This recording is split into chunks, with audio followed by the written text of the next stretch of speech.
नमस्कार। स्वागत है आपका दृष्टि के ऑनलाइन प्रीलिम्स प्रोग्राम में। आज हम लोग जिस चैप्टर के बारे में बात करेंगे या जिस टॉपिक के बारे में बात करेंगे वह टॉपिक बड़ा इंटरेस्टिंग सा है। और वह इंटरेस्टिंग इसलिए है कि वह अद्भुत भी है, अपने आप में रोचक है, रहस्य से भरा हुआ टॉपिक है वो, और उसके बारे में जानने की जिज्ञासा हर किसी की रहती है। और उस टॉपिक को लेकर तमाम तरीके की रिसर्च, अनुसंधान, वैज्ञानिक खोज निरंतर चलते रहते हैं। न जाने कब से चल रहे हैं और न जाने कब तक चलते रहेंगे।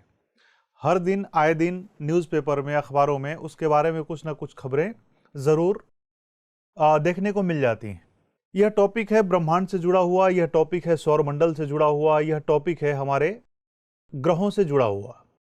ब्रह्मांड क्या है, ब्रह्मांड कैसे बना, ब्रह्मांड के बारे में इतनी बातें रहस्यमयी कैसे होती हैं। जैसे हाल फिलहाल में अगर आपने बात सुनी होगी तो ग्रेविटेशनल वेव की बात सुनी होगी आपने। तो ग्रेविटेशनल वेव्स क्या हैं, ये किस तरह से काम करती हैं, उसको यहाँ पर समझने की कोशिश करेंगे हम लोग। न्यूट्रिनो के बारे में भी बात करेंगे जो अपने आप में एक अनूठा विषय वस्तु हो जाता है। इसके अलावा सूर्य के बारे में कुछ संक्षिप्त जानकारी लेने की कोशिश करेंगे। तारे कैसे बनते हैं, तारे किस तरह से विकसित होते हैं और तारों का जीवन चक्र किस रूप में फलीभूत हो पाता है। इसके लिए जो आधार बनाया गया है, यह आधार आपके दृष्टि के क्विक बुक के 19वें चैप्टर को बनाया गया है। उस चैप्टर के अतिरिक्त भी कुछ ऐसी चीजें होंगी जैसे ग्रेविटेशनल वेव्स या न्यूट्रिनो, ऐसी चीजें हैं जो संभवतः वहां पर नहीं हो सकती हैं क्योंकि ये करंट की चीजें हैं। तो उसको इस हिसाब से आप अपडेट करते रहेंगे। तो ब्रह्मांड, सौरमंडल, ग्रह और इससे संबंधित जानकारी आज हम लोग लेने की कोशिश करेंगे। तो शुरू करते हैं। देखिए जो तस्वीर है, यह तस्वीर एक नेबुला की है, निहारिका की है। यह नेबुला क्या है, निहारिका क्या होता है, दिखता ऐसे ही है, होता क्या है, इसके बारे में थोड़ी देर बाद हम लोग चर्चा करेंगे। तो पहले अपने आप को अगर हम लोग समेटें कि कौन कौन से टॉपिक आज के डिस्कशन में शामिल होने वाले हैं, तो उनको देखिए। ब्रह्मांड,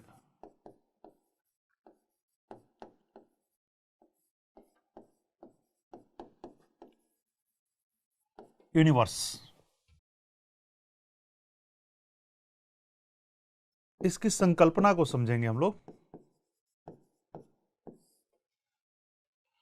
फिर इसकी उत्पत्ति के सिद्धांत को समझेंगे।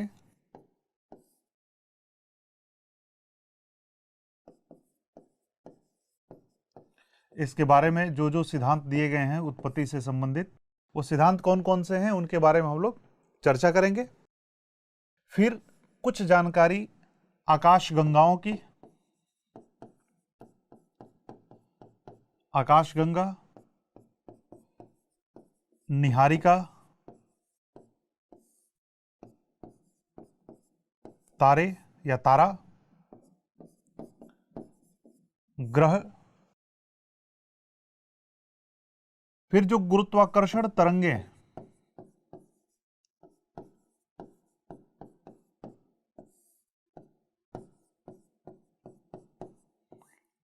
चर्चा में है। न्यूट्रिनो क्या है,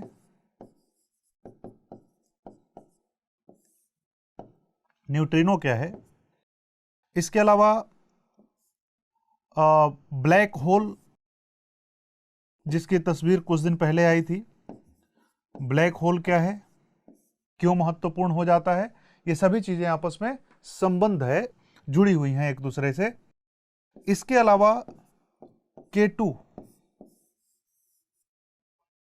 18b या B18 या इसको सामान्य रूप से एक्सोप्लैनेट भी कहा जाता है।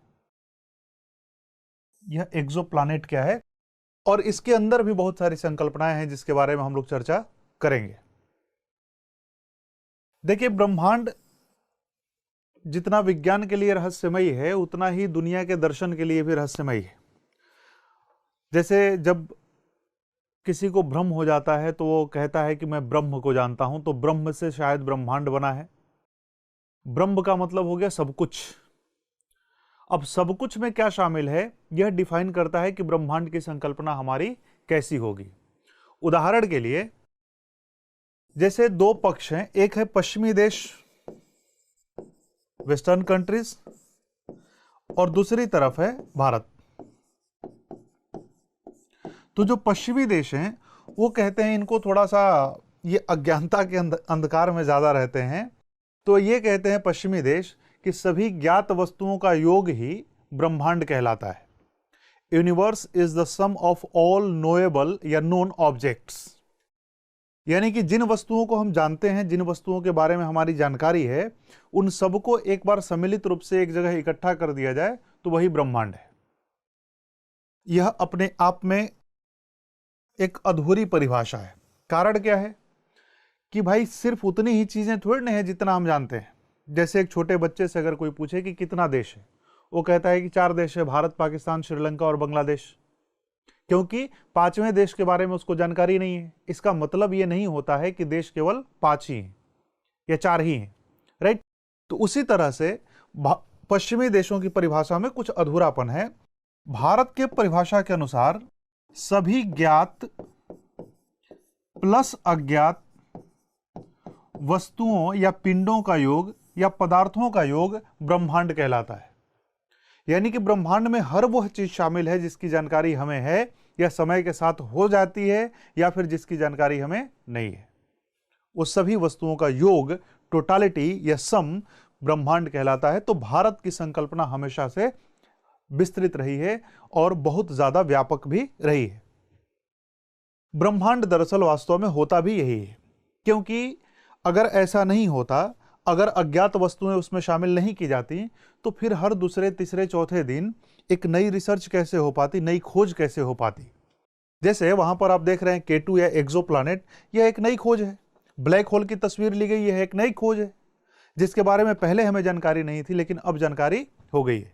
तो भारत की परिभाषा अपने आप में परिपूर्ण, भारत खुद ही परिपूर्ण है, तो इसकी परिभाषा इस रूप में होती। अब इसकी उत्पत्ति से संबंधित कुछ सिद्धांत दिए गए हैं। ब्रह्मांड कैसे बना, क्योंकि ब्रह्मांड जब बना तब न जाने कितने समय बाद मनुष्य का आगमन हुआ। मनुष्य आते ही आते विद्वान नहीं हो गया, ज्ञानी नहीं हो गया। समय के साथ तकनीकों का उसके जीवन में प्रवेश होता है, जिससे वह रिसर्च, डेवलपमेंट, अनुसंधान इत्यादि करने में ज्यादा सफल और सक्षम हो पाता है।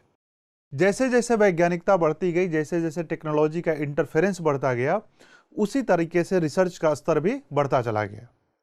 तो पहले कुछ दर्शन के आधार पर ऐसा माना जाता था कि ब्रह्मांड ऐसे बना होगा, ब्रह्मांड ऐसे बना होगा, ब्रह्मांड वैसे बना होगा, लेकिन उसके पीछे कुछ आधार या ठोस तर्क का अभाव था। समय के साथ इसमें तर्क और आधार दिए जाने लगे। तर्क और आधार दिए जाने के पीछे कारण सिर्फ और सिर्फ एक ही था, वैज्ञानिक अनुसंधान और तकनीकों का प्रवेश।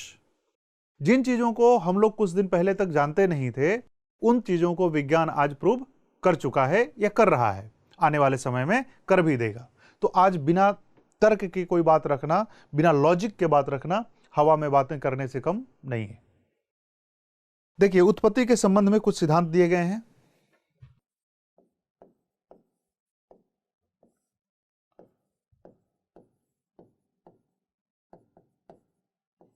उत्पत्ति के जो इसके सिद्धांत हैं, 3 सिद्धांतें इसमें प्रमुखता से आती हैं। 3 सिद्धांतों का इसमें प्रमुखता से जिक्र होता है।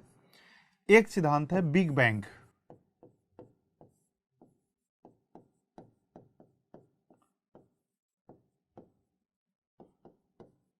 बिग बैंग सिद्धांत। दूसरा है स्थिर अवस्था सिद्धांत।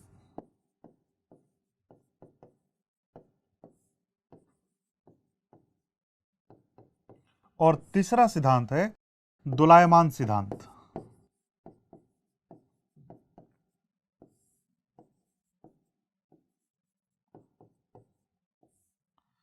दोलायमान सिद्धांत। इन तीनों सिद्धांतों को संक्षिप्त में हम लोग समझेंगे। ये जो सिद्धांत हैं, बिग बैंग के बारे में आप सब निश्चित रूप से ही जानते होंगे, या नहीं जानते होंगे तो कम से कम नाम जरूर सुना होगा। बिग का मतलब बहुत बड़ा और बैंग का मतलब धमाका। इसलिए हिंदी में जब शुद्ध हिंदी में इसको ट्रांसलेट किया गया तो इसको नाम दिया गया महाविस्फोट सिद्धांत। यानी कि विस्फोट नहीं हुआ था, बहुत बड़ा विस्फोट हुआ था, और उसी से पूरे ब्रह्मांड की रचना हुई। और पूरे ब्रह्मांड की जब बात यहां पर हो रही है, तो ब्रह्मांड के अलावा सौर मंडल और हमारी पृथ्वी और चंद्रमा की रचना भी बिग बैंग सिद्धांत से ही हुई है, या इनकी रचना को, इनकी उत्पत्ति को बिग बैंग सिद्धांत से ही समझा जा सकता है। बिग बैंग सिद्धांत वर्तमान समय में वह सिद्धांत है जिसको सर्वाधिक वैज्ञानिकों की मान्यता प्राप्त है, यानी कि सबसे अधिक लोग इस पर यकीन करते हैं, इसकी तार्किकता पर भरोसा करते हैं। देखिए, बिग बैंग सिद्धांत दरअसल है क्या। एक सज्जन थे, उनका नाम था हब्बल। इनका भी नाम संभवतः आपने सुना होगा, हब्बल। हब्बल साहब ने एक टेलीस्कोप बनाया। हब्बल साहब ने एक टेलीस्कोप बनाया। उस टेलीस्कोप से एक तारे को देखा गया। एक तारे को देखा गया, जैसे यहां पर कोई तारा है, मान लीजिए। इसको उस टेलीस्कोप से देखने की कोशिश की गई। जब टेलीस्कोप से देखने की कोशिश की गई तो पहले उसका जो रंग था वह किसी और रंग का था। यहां पर देखने वाला व्यक्ति था, जब यह टेलीस्कोप से देख रहा था तो इसे कोई और रंग दिखाई दे रहा था। सपोज करिए कि ब्लू दिखाई दे रहा था। धीरे धीरे का मतलब कि बहुत समय बाद इस टेलीस्कोप से जब प्रेक्षण जारी रखा गया तो इस तारे का रंग बदलकर लाल हो गया। अब पहले एक वस्तु दिखाई दे रही थी नीली, उसके बाद उसका रंग बदल जाता है, लाल हो जाता है। इसका मतलब हो सकता है दो कारण।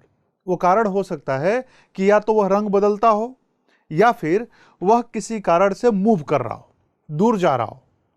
दूर क्यों जा रहा हो?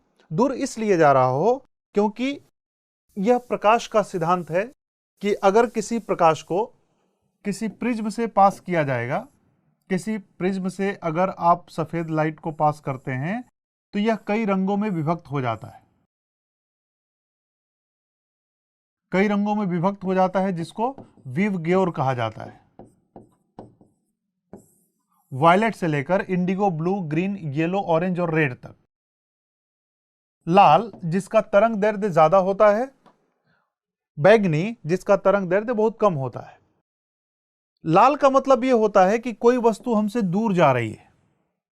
जैसे जैसे बैंगनी से कलर लाल की तरफ शिफ्ट होने लगता है, इसका मतलब ही यही होता है कि वह वस्तु हमसे दूर जा रही है। उस तारे का रंग इसी तरह से लाल होने लगा। लाल होने लगा, इसका मतलब यह हुआ कि वह तारा पहले निकट था, अब दूर जा रहा है।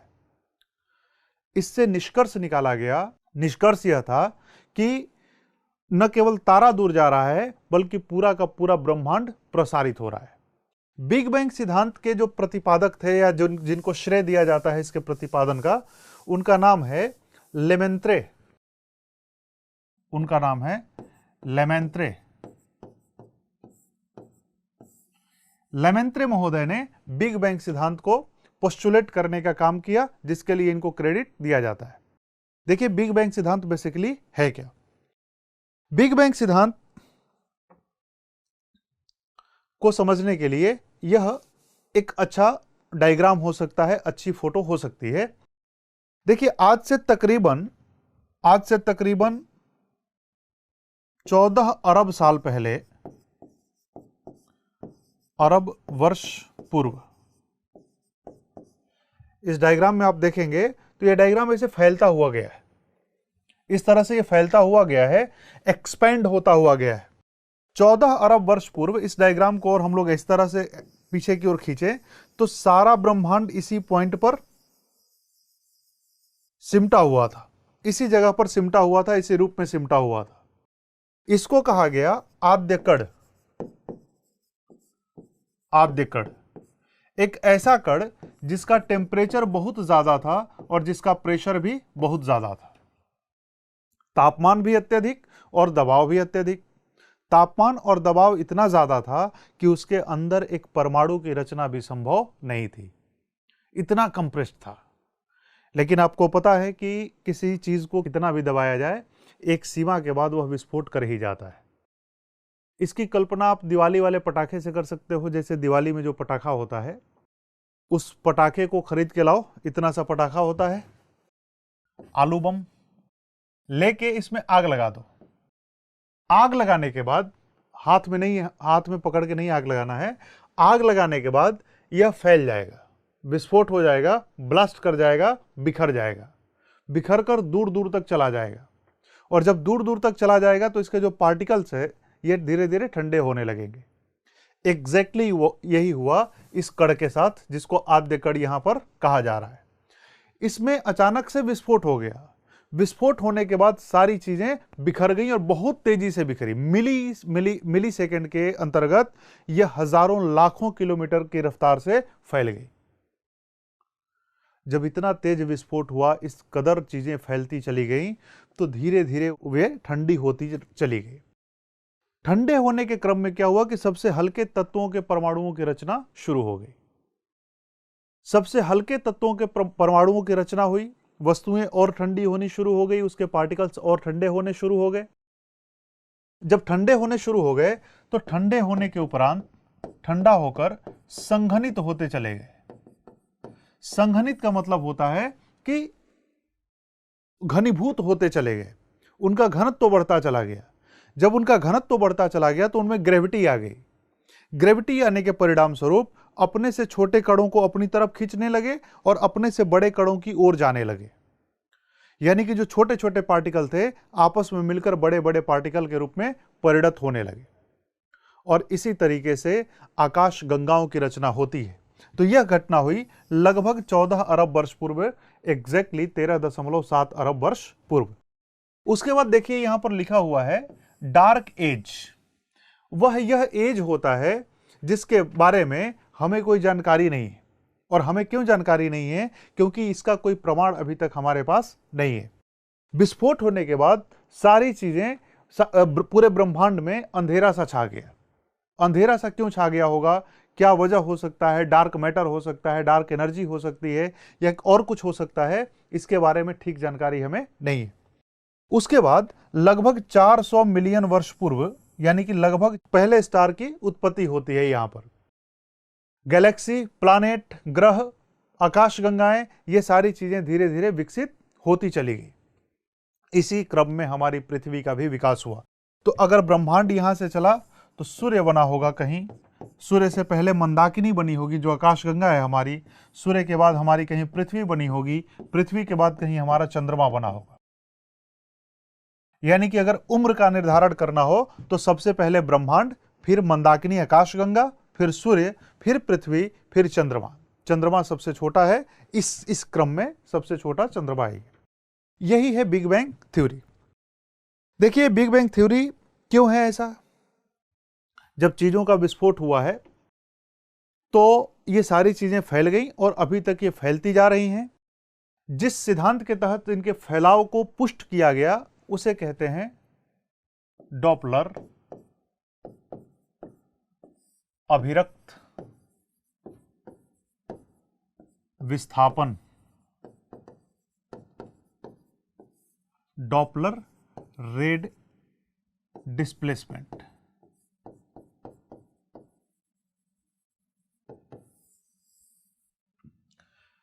क्योंकि तारा और उसका रंग रेड की तरफ शिफ्ट होने लगा और इसी को कहा जाता है डॉपलर अभिरक्त विस्थापन। डॉपलर, इससे इस बात की पुष्टि हुई कि यह ब्रह्मांड का निरंतर फैलाव होता जा रहा है।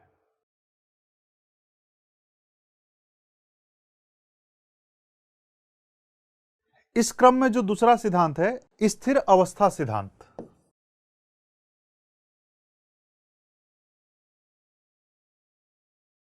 स्थिर अवस्था सिद्धांत। देखिए यह सिद्धांत क्या है? यह सिद्धांत यह कहता है कि ब्रह्मांड न तो फैलता है न सिकुड़ता है, यानी कि न तो इसके आकार में वृद्धि होती है और न ही कमी होती है। तो होता क्या है? यह बोला कि इसका आकार स्थिर होता है, हमेशा फिक्स होता है। फिर लोगों ने कहा कि जो फैलाव हो रहा है वो क्या होगा? ये तारा दूर जा रहा है, ये झूठ तो नहीं हो सकता। डॉपलर इफेक्ट झूठ तो नहीं हो सकता है। उन्होंने कहा नहीं, कुछ झूठ नहीं है, लेकिन ब्रह्मांड स्थिर है। तो दो विरोधाभासी बातें यहां पर होती। इन्होंने इस बात को बताने की इस तरीके से कोशिश की कि मान लीजिए कि यह कोई एरिया है, ब्रह्मांड है, और इसमें से कुछ चीजें फैल रही हैं, बाहर की ओर जा रही हैं। तो जो बाहर की ओर जाएंगी चीजें वो बर्बाद हो जाएंगी, समाप्त हो जाएंगी, विनष्ट हो जाएंगी। और इनकी जगह पर नई नई चीजें आकर इनका स्थान ले लेंगी। यानी कि जितना नया निर्माण होगा उतना ही पुराने का विनाश हो जाएगा। अगर 10 मिलियन बिलियन किलोमीटर ब्रह्मांड का विस्तार हो रहा है तो 10 मिलियन और बिलियन किलोमीटर ब्रह्मांड का विनाश भी हो जाएगा। इस सिद्धांत के तहत यही बात कहा गया। इसे क्यों कहते हैं स्थिर अवस्था सिद्धांत। न तो ब्रह्मांड में फैलाव होता है और न ही ब्रह्मांड सिकुड़ता है, यह हमेशा स्थिर रहता है। तीसरा जो सिद्धांत है उसे कहते हैं स्थिर अवस्था सिद्धांत के पश्चात दोलायमान सिद्धांत।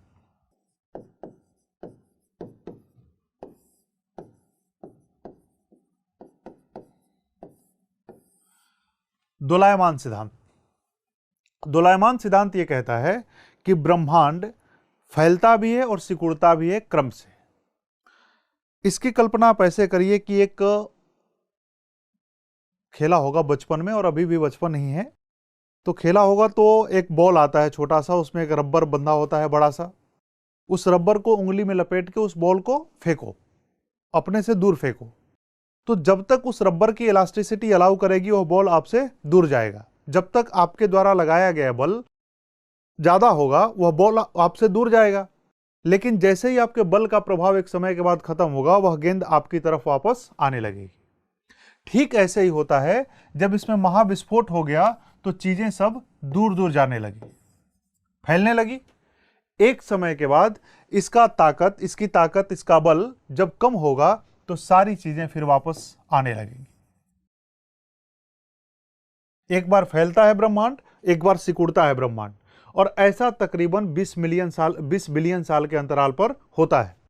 यानी कि 20 बिलियन साल तक यह फैलेगा और 20 बिलियन साल के बाद यह सिकुड़ना शुरू कर देगा और आकर फिर से उसी आद्य पदार्थ पर पूरा का पूरा ब्रह्मांड सिमट जाएगा। इसको कहते हैं दोलायमान सिद्धांत, यानी कि कभी बढ़ता है कभी घटता है। तो यह ब्रह्मांड की उत्पत्ति से संबंधित कुछ बातें थी।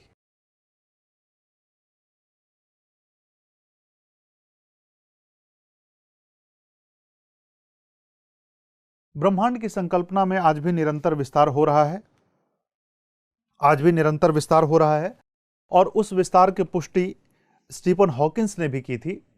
और उन्होंने एक किताब लिखा है महाब्रह्मांड, सुपर यूनिवर्स, यानी कि यूनिवर्स से भी बड़ा यूनिवर्स है। यानी कि यूनिवर्स की हम लोग जितनी कल्पना करते हैं इससे कहीं कहीं कहीं ज्यादा बड़ा यूनिवर्स हमारा वास्तव में है। देखिए, जिस तरीके से आपको पता है कि पृथ्वी का परिक्रमा चंद्रमा करता है, यह अर्थ है तो इसका परिक्रमा मून करता है। यह सन है तो इसका परिक्रमा पृथ्वी करती है, पृथ्वी के साथ यह चंद्रमा भी करता रहता है। ठीक इसी तरीके से आकाश गंगा की परिक्रमा यह सूर्य करता है। सूर्य की परिक्रमा पृथ्वी करती है, पृथ्वी का परिक्रमा चंद्रमा करता है। ब्रह्मांड में हर पिंड अपने से बड़े पिंड की परिक्रमा करते रहते हैं। सूर्य जितने समय में अपनी आकाशगंगा, जिसका कि नाम है मंदाकिनी,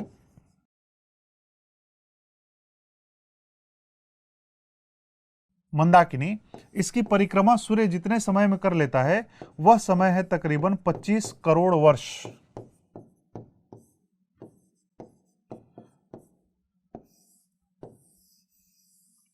इसे गैलेक्टिक ईयर भी कहा जाता है। 25 करोड़ साल में, जिस तरह से एक साल में पृथ्वी सूर्य का एक परिक्रमा करती है, सूर्य 25 करोड़ वर्ष में हमारी आकाशगंगा का परिक्रमा करता है। देखिए, जो आकाशगंगाएं होती हैं, आकाशगंगाएं बेसिकली क्या है कि ये धूल और गैसों का पूरा समूह है जिसके अंदर कई सौर मंडल पाए जाते हैं। सौर मंडल, जैसा कि एक सौर मंडल की जानकारी हमें है, ऐसे बिलियन अरबों खरबों की संख्या में सौर मंडल ब्रह्मांड में मौजूद है। उसमें से एक सौर मंडल हमारा है। पहली बात तो यह है कि एक जो आकाशगंगा है जिसमें कई सौर मंडल होते हैं, ऐसी कई आकाशगंगाएं होती हैं जो ब्रह्मांड में विचरण करती रहती हैं, ब्रह्मांड में विद्यमान रहती हैं। इनमें सौर मंडल, इनमें ग्रह, इनमें उपग्रह, इसमें धूमकेतु, इसमें पुच्छल तारे, इसमें क्षुद्र ग्रह, सारी चीजें उपस्थित होती हैं। यही ब्रह्मांड है। ब्रह्मांड सच में ही अद्भुत है, अनूठा है, अलौकिक है। तो देखिए, आकाश गंगाएं जो होती हैं बेसिकली,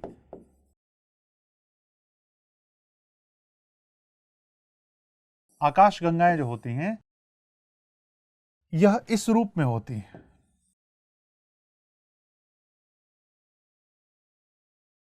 इसी रूप में होती हैं।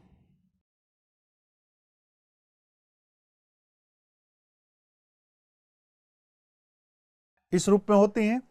इनकी दो भुजाएं, तीन भुजाएं और कभी कभी एक भुजा भी होती है, लेकिन जो ज्यादातर आकाश गंगाएं हैं ये दो भुजाओं वाली होती हैं।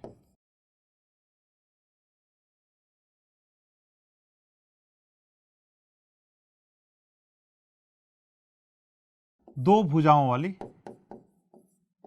सबसे अधिक होती हैं, और कभी कभी तीन और एक भुजाओं वाली आकाश गंगाएं भी पाई जाती हैं।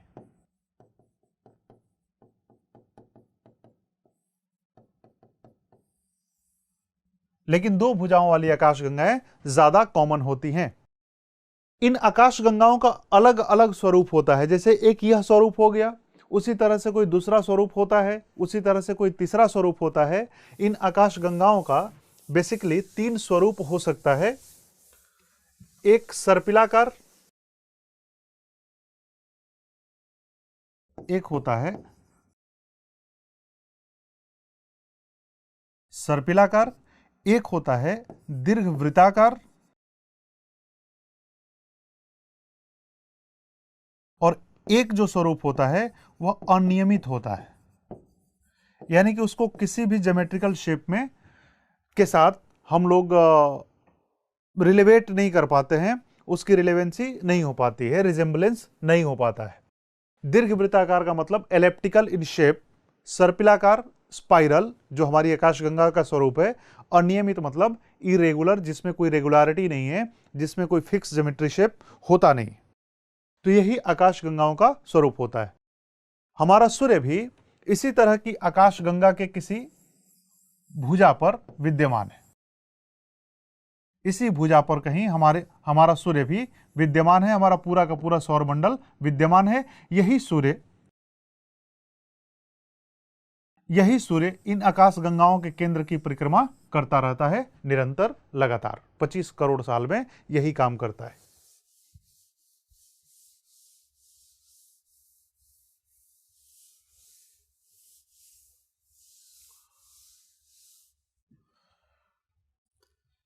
एक शब्द होता है निहारिका।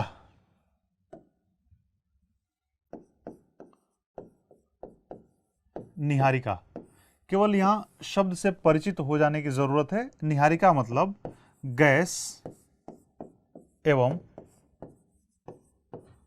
धूल के बादल।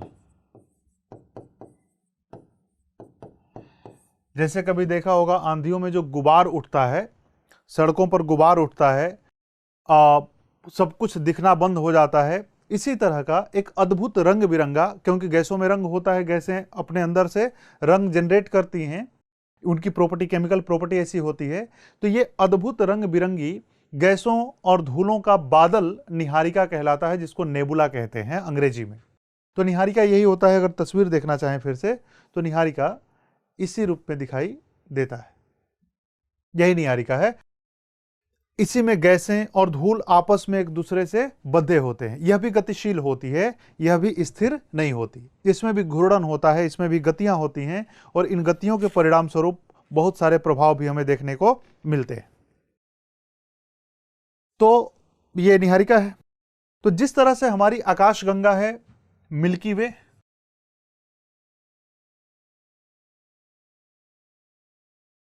उसी तरीके से एक है एंड्रोमेडा। एंड्रोमेडा, एंड्रोमेडा का नाम इसलिए भी महत्वपूर्ण हो जाता है कि यह मंदाकिनी के सबसे नजदीक की आकाशगंगा है। यह मंदाकिनी के सबसे नजदीक है, मतलब इसके निकटतम है, निकटतम की आकाशगंगा।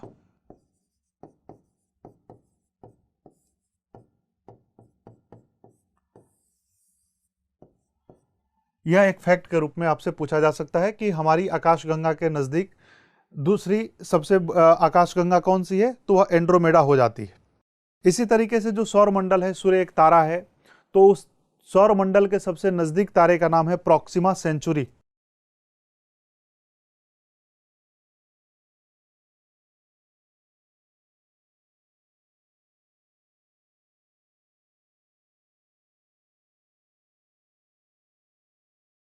सौर मंडल का निकटतम तारा।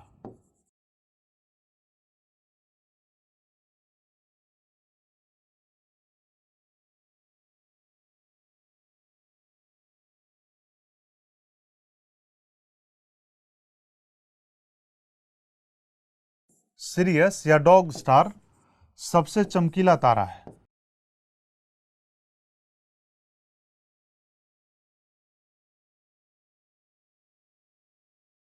सिरियस या डॉग स्टार सबसे चमकीला तारा है और प्रॉक्सिमा सेंचुरी सौर मंडल का सबसे निकटतम तारा है।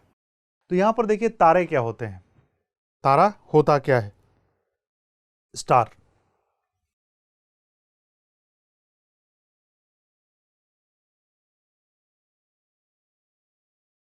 एग्जाम्पल डॉग स्टार जैसे लिया था हम लोगों ने, प्रॉक्सिमा सेंचुरी, या फिर सबसे अच्छा एग्जाम्पल है हमारा सूर्य। तारों की सबसे अच्छी बात होती है कि उनमें स्वयं का प्रकाश होता है।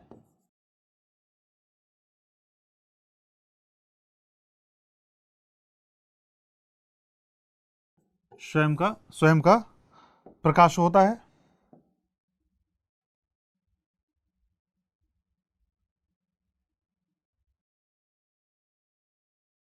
इनका एक निश्चित जीवन चक्र होता है।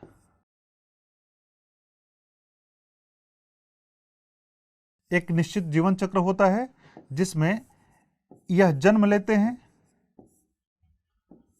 विकसित होते हैं और फिर विनष्ट हो जाते हैं।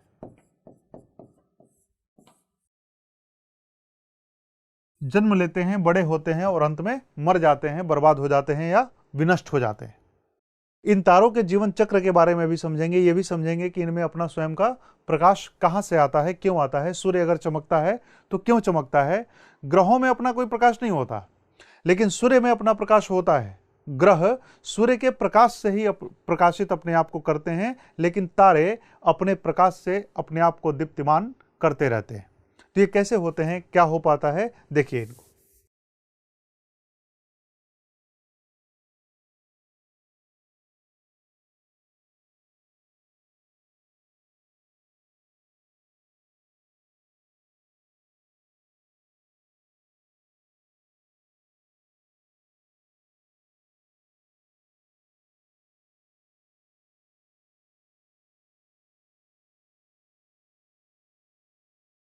इसी रूप में तारे शुरुआत में होते हैं।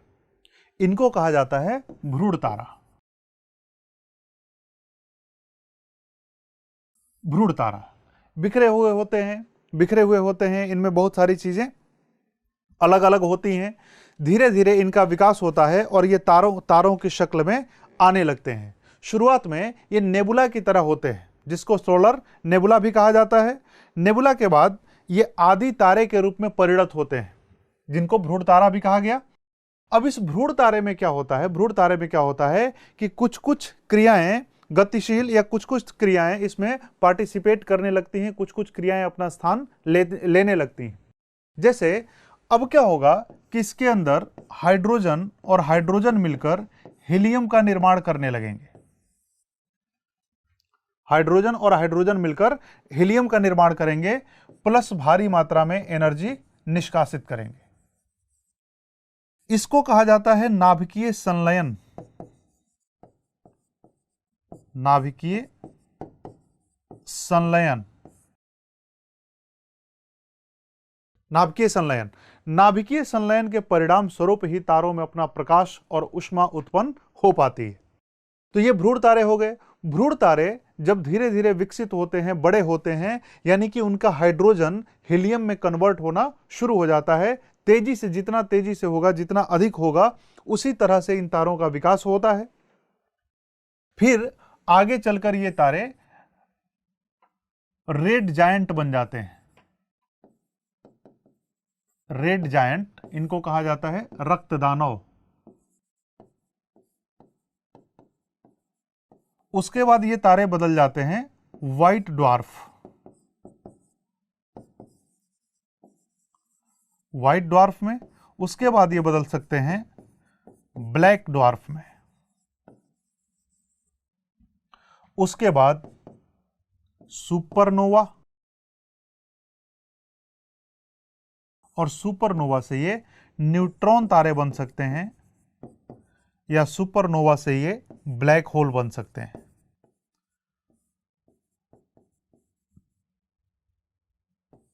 न्यूट्रॉन तारा या ब्लैक होल। तो यही पूरा प्रोसीजर होता है स्टॉलर नेबुला, उससे भ्रूण तारा, भ्रूण तारे से रेड जायंट, रेड जायंट से व्हाइट ड्वार्फ, जिसको हिंदी में श्वेत वामन भी कहा जाता है, इसको श्याम वामन या कृष्ण वामन कहा जाता है। सुपरनोवा को सुपरनोवा ही कहा जाता है, न्यूट्रॉन और ब्लैक होल को इसी रूप में जाना जाता है। तो हम लोगों को यह बात समझनी है कि कब ये न्यूट्रॉन तारे में बदलते हैं, कब ये ब्लैक होल में बदलते हैं, और कब ये श्वेत वामन या श्याम वामन तक ही रह जाते हैं। तो देखिए होता एग्जैक्टली क्या होता है इन तारों के अंदर। इस बात को याद रखिएगा कि हाइड्रोजन और हाइड्रोजन के संलयन से हीलियम के साथ साथ एनर्जी का निर्माण होता है या एनर्जी की उत्पत्ति होती है। तो जैसे उस तारे में, यह कोई तारा है, इसके नाभिक में हाइड्रोजन और हाइड्रोजन मिलकर हीलियम का निर्माण करने लगे, तो कुछ समय बाद क्या होगा कि हाइड्रोजन अब खत्म हो जाएगा। हाइड्रोजन खत्म हो जाएगा।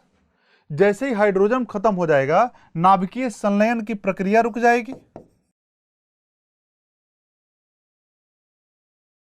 नाभिकीय संलयन की प्रक्रिया समाप्त हो जाएगी। लेकिन ध्यान रखिए कि नाभिकीय संलयन की प्रक्रिया तो जरूर खत्म हुई है, लेकिन हाइड्रोजन हाइड्रोजन मिलकर हीलियम बहुत ज्यादा हो चुका है। यह हीलियम कन्वर्ट हो जाता है कार्बन में, कार्बन कन्वर्ट होता है ऑक्सीजन में, कार्बन हीलियम के साथ मिलकर ऑक्सीजन में कन्वर्ट होता है, और यह अंततः आयरन मैग्नीशियम जैसे तत्वों में कन्वर्ट हो जाता है। यही प्रक्रिया होती है इन तत्वों के बनने की। तो जैसे ही हाइड्रोजन हाइड्रोजन का संलयन खत्म हो जाता है, हीलियम का निर्माण खत्म हो जाता है, यह पूरा का पूरा प्रकाश जैसे हाइड्रोजन खत्म हो गया तो ये चारों तरफ फैल जाता है, और यह तारे फूलने लगते हैं, बड़े होने लगते हैं, इनका रंग लाल होने लगता है। अभी हम लोगों ने बात की कि अगर बहुत ज्यादा एनर्जी है तो बैगनी का रंग दिखाई देगा, और जैसे जैसे एनर्जी कम होने लगेगी, जैसे जैसे इसका टेम्परेचर कम होने लगेगा, इन तारों का रंग लाल होता चला जाएगा। तो यही तारे लाल और फूल कर बड़े होने लगते हैं, इनको कहा जाता है रक्त दानव। रक्त दानव कहा जाने लगता है। अब हीलियम की अपेक्षा आयरन भारी तत्व है, ध्यान दीजिएगा, यह भारी तत्व है। तो जब आयरन भारी तत्व है, अब केंद्र पर जब आयरन आ जाता है मान लीजिए, तो इसकी ग्रेविटी को बढ़ाने वाला घनत्व बहुत ज्यादा हो जाता है। घनत्व बहुत ज्यादा हो जाता है। घनत्व जब ज्यादा हो गया तो गुरुत्वाकर्षण ज्यादा हो जाएगा, और सारी की सारी बाहरी सरफेस, बाहरी चीजें ब्लास्ट कर जाती हैं, सारी चीजें सक आउट होने लगती हैं, और अंततः ये ब्लास्ट कर जाती हैं। ब्लास्ट करने के बाद जो अवशिष्ट भाग रहता है वही श्वेत वामन या ब्लैक होल में जाकर कन्वर्ट होता है। अब ये कब श्वेत वामन बनेगा और कब ब्लैक होल बनेगा, यह यहां पर थोड़ी सी टेक्निकलिटी है।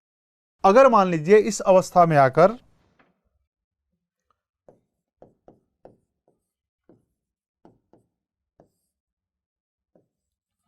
तारे का विस्फोट होता है, यानी कि तारा मर जाता है, तो मरने के बाद अगर उसका द्रव्यमान सूर्य से 1.44 गुना से कम हो, तब वह व्हाइट ड्वार्फ और ब्लैक ड्वार्फ बनता है।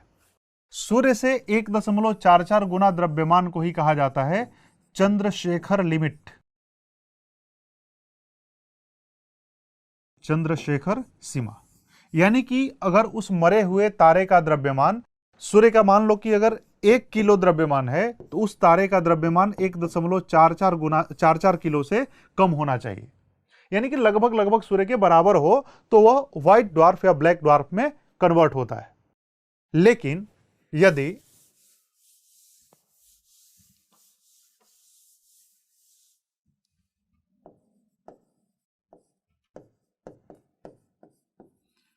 तारे का द्रव्यमान अधिक हो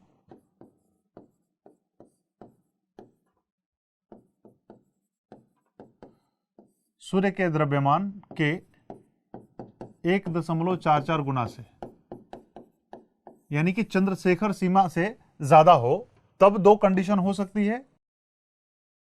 तब स्थिति यह बनती है कि इसमें जो ब्लास्ट होता है, विस्फोट होता है, सुपरनोवा। नोवा और सुपरनोवा दो तरह के ब्लास्ट होते हैं। नोवा में खाली ऊपर का सरफेस उड़ता है और सुपरनोवा में पूरा का पूरा तारा ही ब्लास्ट कर जाता है अंदर से, जैसे टायर फटता हो किसी गाड़ी का। सुपरनोवा। अब इसकी दो कंडीशन हो सकती है। यदि द्रव्यमान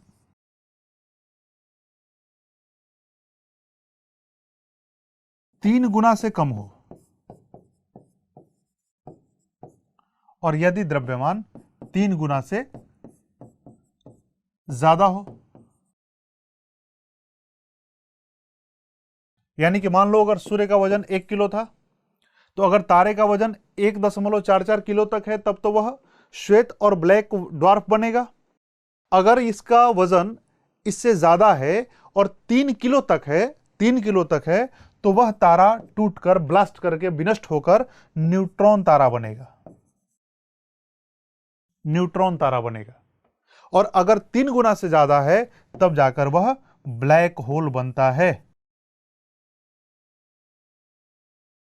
तब जाकर वह तारा ब्लैक होल में कन्वर्ट होता है और ब्लैक होल के रूप में वह जन्म लेता है। यही ब्लैक होल बनने की प्रक्रिया है। इसी ब्लैक होल की तस्वीर सबसे पहले अप्रैल 2019 में ली गई, जो चर्चा में रही थी।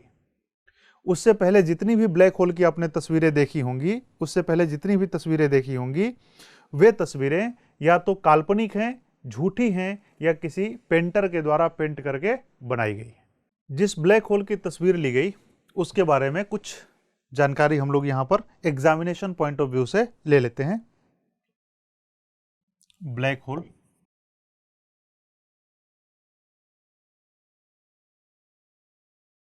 की पहली तस्वीर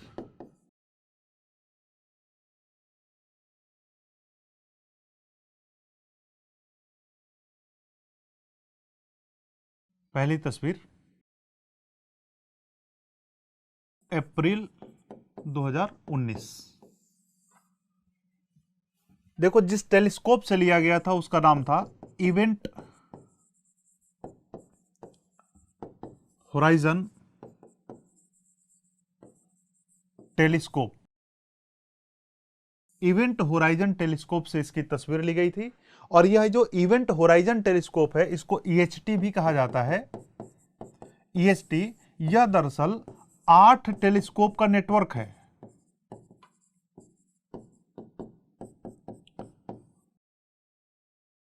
8 टेलीस्कोप का नेटवर्क है।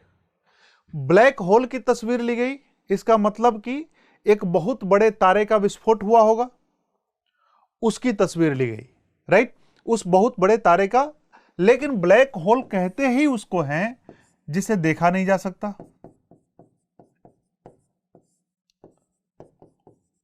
देखा नहीं जा सकता। जब देखा नहीं जा सकता, तब यह कैसे पता है कि यह ब्लैक होल है? देखिए, ब्लैक होल कुछ इस तरह का दिखता है। ऐसा ही ब्लैक होल दिखाई देता है। इस ब्लैक होल के साथ आप देखिएगा कि ये लाल लाल कुछ दिखाई दे रहा है। तो ब्लैक होल के आसपास जो रेड कलर ये दिखाई देता है, यही ब्लैक होल है आपका। इस ब्लैक होल के चारों तरफ जो लाल रंग दिखाई देता है, यह दरअसल गैसें हैं। गैसें हैं जिनको यह ब्लैक होल अपनी ओर खींच रहा है। ब्लैक होल अभी हम लोगों ने बात की कि बहुत भारी नाभिक के बने होते हैं, उनका गुरुत्वाकर्षण बहुत ज्यादा हो जाता है और गुरुत्वाकर्षण अधिक होने की वजह से आसपास की सारी चीजों को ये खींच लेते हैं। तो इवेंट होराइजन वह एरिया है जहां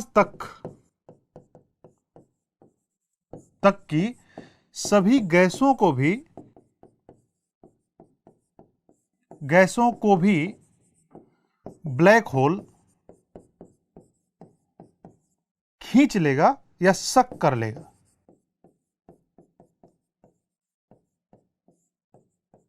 ध्यान दीजिएगा, इवेंट होराइजन टेलीस्कोप का तो नाम है ही है, लेकिन event horizon is the region up to which this black hole is capable of sucking the things. तो सारी गैसों को अपनी ओर खींच लेगा, ये वही होता है इवेंट होराइजन, और यही है एग्जैक्टली ब्लैक होल। इसके अलावा जो भी ब्लैक होल आपने देखा होगा, यह ब्लैक होल झूठा होगा, तस्वीरें होंगी या कल्पना होगी। इसे नाम दिया गया है M87 का। M87 इसको नाम दिया गया है। यह पृथ्वी से तकरीबन 500 मिलियन ट्रिलियन किलोमीटर की दूरी पर है। आप कल्पना कर सकते हैं, मिलियन मतलब 10 लाख और ट्रिलियन मतलब खरब।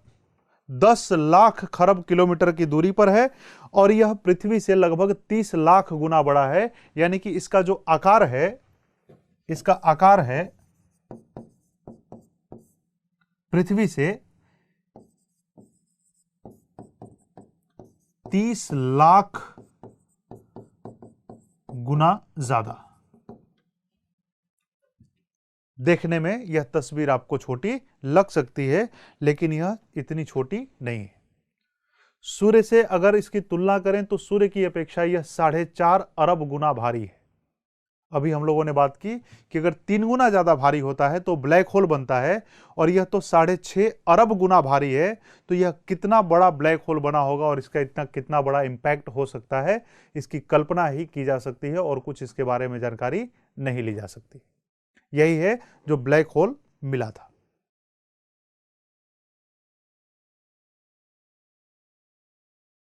यह तारे हैं, यह ब्लैक होल है। एक शब्द अक्सर आता है, उसे कहते हैं हम लोग नक्षत्र। उसे कहते हैं नक्षत्र। नक्षत्र मतलब होता है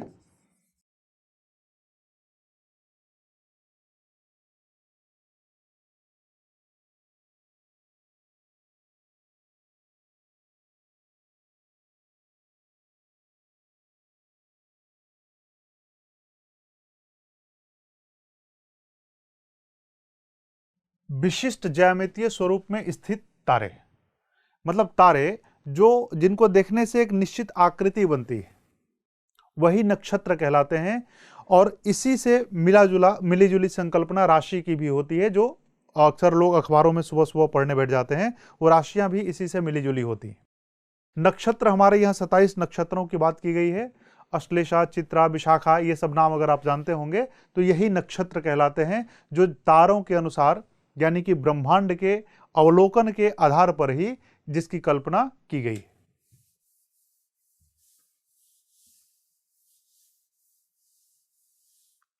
तो अभी जो हम लोग बात कर रहे थे कि तारों की उत्पत्ति कैसे होती है, नेबुलर स्टार से लेकर के और ब्लैक होल तक या न्यूट्रॉन तारे तक, तो एक ऐसे ही तारे का स्वरूप देखते हैं कि तारा दरअसल होता क्या है। और इससे बेहतर क्या हो सकता है कि अपने घर की बात अगर हम लोग करें या अपने तारे की बात करें, और इसी रूप में समझें कि जो अभी तक हम लोग देख रहे थे तारे की पूरी उत्पत्ति में, यह दरअसल किस रूप में घटित होता है, इसकी पूरी प्रक्रिया क्या है और इसका क्या पूरा प्रभाव पड़ता है।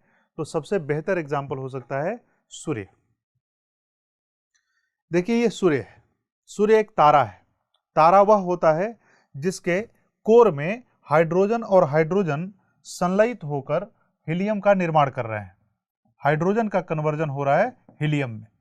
हीलियम कार्बन में जाएगा, कार्बन आयरन, ऑक्सीजन, ऑक्सीजन से आयरन, और इस तरह से जैसे ही सूर्य का हीलियम समाप्त होगा वैसे ही सूर्य का विस्फोट भी होगा। सूर्य कोई अद्भुत अलौकिक नहीं है, सूर्य का भी वही हश्र है। इस ब्रह्मांड में सबका वही हश्र है जो किसी एक का हो सकता है। जीवन मरण सबके साथ है। तो सूर्य के जब हाइड्रोजन खत्म हो जाएंगे तो सूर्य ब्लास्ट कर जाएगा। ब्लास्ट करने के बाद यह इसका अस्तित्व तो पूरी तरह से समाप्त हो जाएगा, इसका कोर भारी हो जाएगा, घनत्व तो इसका ज्यादा हो जाएगा और यह पृथ्वी को सक कर लेगा अपनी ओर। और पृथ्वी को जब सक कर लेगा अपनी ओर, तभी यह छटपटाहट है लोगों की कि हम दूसरी पृथ्वी को खोज लें ताकि उस पर जीवन यापन कर लें, या कुछ ऐसी जगह ढूंढ लें जहां पर जीवन संभव हो पाए। तो हम मंगल पर जा रहे हैं जीवन ढूंढने, या नए नए ग्रह की खोज कर रहे हैं, नए नए हम लोग अनुसंधान कर रहे हैं, रॉकेट भेज रहे हैं, सैटेलाइट भेज रहे हैं, खोजी अभियान चला रहे हैं ताकि हमें पृथ्वी के सदृश दूसरा ग्रह भी मिल जाए। और हो सकता है कि कुछ दूसरे ग्रह भी हमारी पृथ्वी की खोज कर रहे हो। किसी ने कहा कि हम जिसको स्वर्ग और नरक से किसी को जैसे डराते हैं कि ये काम करोगे तो नरक में जाओगे, किसी दुनिया के लिए पृथ्वी भी नरक है, यानी कि कोई दुनिया हो सकती है कि पहले से ही एग्जिस्ट करती हो। तो हाइड्रोजन के संलयन से हीलियम यहां पर बनता है। यह सूर्य की पूरी तरह से संरचना को स्पष्ट करता हुआ एक बड़ा अच्छा सा डायग्राम है, तस्वीर है। सूर्य के सबसे आंतरिक भाग को कहते हैं कोर। यह कोर है, सूर्य के आंतरिक भाग को कहा जाता है कोर। कोर के बाहर इसी का जो तापमान होता है, इस कोर का तापमान तकरीबन 1.5 करोड़ डिग्री सेंटीग्रेड तक हो सकता है। 1.5 करोड़ डिग्री सेंटीग्रेड तक इसका तापमान हो सकता है। 15 मिलियन डिग्री सेंटीग्रेड कोर का तापमान हो सकता है। कोर के बाहर वाला जो एरिया है, कोर के बाहर वाले एरिया को, इसको नाम दिया जाता है, कोर का बाहर का जो एरिया है इसको कहते हैं radiation zone, zone of radiation या विकिरण क्षेत्र इसको कहा जाता है। विकिरण क्षेत्र के बाहर या ऊपरी भाग को कहा जाता है कन्वेक्शन जोन, इसको कहते हैं संवहन क्षेत्र, हिंदी में इसको कहा जाता है संवहन क्षेत्र, इसको कहते हैं विकिरण क्षेत्र या विकिरण मंडल भी इसको कई लोग कहते हैं। यह सूर्य के आंतरिक संरचना की बात है। जिस तरह से पृथ्वी के इंटीरियर की हम लोग बात करते हैं क्रस्ट, मेंटल और कोर की, तो इसका कोर, यह मेंटल और यह क्रस्ट। क्रस्ट के ऊपर यानी कि सूर्य की सतह पर इस भाग को कहा जाता है फोटोस्फेयर। फोटोस्फेयर यही सूर्य की सतह है जिसका तापमान तकरीबन 600 डिग्री सेंटीग्रेड होता है। 6000 डिग्री सेंटीग्रेड के आसपास इसका तापमान होता है। उसके बाहरी वायुमंडलीय भाग को, जैसे पृथ्वी का वायुमंडल है, उस वायुमंडल को कहा जाता है क्रोमोस्फेयर, और सबसे बाहरी भाग को कहा जाता है कोरोना। इस कोरोना का तापमान आप देख सकते हैं कि 10 लाख डिग्री सेंटीग्रेड तक भी पहुंच जा सकता है। जिस तरह से पृथ्वी की आप कल्पना करते हैं, पृथ्वी का वायुमंडल होता है, क्षोभ मंडल में जहां हम लोग रहते हैं तापमान 18-20 डिग्री सेंटीग्रेड है। उसके ऊपर अगर हम लोग जाते हैं मध्यमंडल में तो तापमान -100 डिग्री सेंटीग्रेड हो जाता है, और उसके ऊपर जब थर्मोस्फेयर में जाते हैं हम लोग तो तापमान 1500-1600 से लेकर 2500 डिग्री केल्विन तक हो सकता है। तो इसी तरीके से फोटोस्फेयर जो सूर्य की सतह है उसका तापमान 6000 डिग्री सेंटीग्रेड, क्रोमोस्फेयर का तापमान 4000 डिग्री सेंटीग्रेड वेरी करके 10,000 सेंटीग्रेड तक हो सकता है। और लेकिन कोरोना जो कि सूर्य की सबसे बाहरी ये फ्लेयर्स हैं, यही कहलाते हैं सौर पौने। सौर सूर्य की लपटें यहीं से निकलती हैं, यही कोरोना है जिसका तापमान 10 लाख डिग्री सेंटीग्रेड तक हो सकता है। तो फोटोस्फेयर पर कई बार क्या होता है कि यहां पर कुछ कुछ शीतल पदार्थ या शांत क्षेत्र दिखाई देने लगते हैं। इन्हीं शांत क्षेत्रों को सतह पर, कोर में नहीं, सतह पर जो शांत क्षेत्र दिखाई देते हैं इन्हीं को कहा जाता है सौर कलंक, सोलर स्पॉट। और सौर कलंक या सोलर स्पॉट अपेक्षाकृत कम तापमान वाले क्षेत्र होते हैं जो सूर्य की सतह पर धब्बों के रूप में दिखाई देते हैं। ये धब्बे होते हैं, हर किसी पर धब्बा है, जब सूर्य पर है तो हर किसी पर ही धब्बा हो सकता है। इनका अपना एक वजूद होता है, इनका अपना एक अस्तित्व होता है और इनका अपना एक अलग ही प्रभाव होता है। प्रभाव ये होता है कि जब सौर कलंकों की संख्या ज्यादा होती है, कई बार ये सौर कलंक बहुत अधिक मात्रा में होते हैं और कई बार सौर कलंकों की संख्या बहुत कम हो जाती है। ये कलंक जितने ही ज्यादा होंगे, सूर्य से आने वाली रेडिएशन पृथ्वी की ओर उतनी ही ज्यादा होगी और पृथ्वी का तापमान उतना ही बढ़ेगा। तो जो अभी ग्लोबल वार्मिंग आप देख रहे हैं, सौर कलंक इस समय ज्यादा अपने मैक्सिमा की तरफ जा रहा है, यानी कि रेडिएशन ज्यादा आ रहा है और पृथ्वी का तापमान स्वाभाविक रूप से, नेचुरल रूप से भी बढ़ रहा है। मैक्सिमा के बाद यह तापमान नीचे की ओर आएगा या कम होगा, तो कुछ तापमान में कमी ऐसे भी आ सकती है। यही सूर्य है और इसी सूर्य के सदृश सारे तारे होते हैं। जब हम लोग सूर्य की बात कर रहे हैं तो सूर्य के परिवार की भी अगर हम लोग बात कर लें, जिसको कहा जाता है सौर मंडल, तो एक बार देख लीजिए कि सौर मंडल क्या होता है। देखिए, यही है सौर मंडल। यह सूर्य है,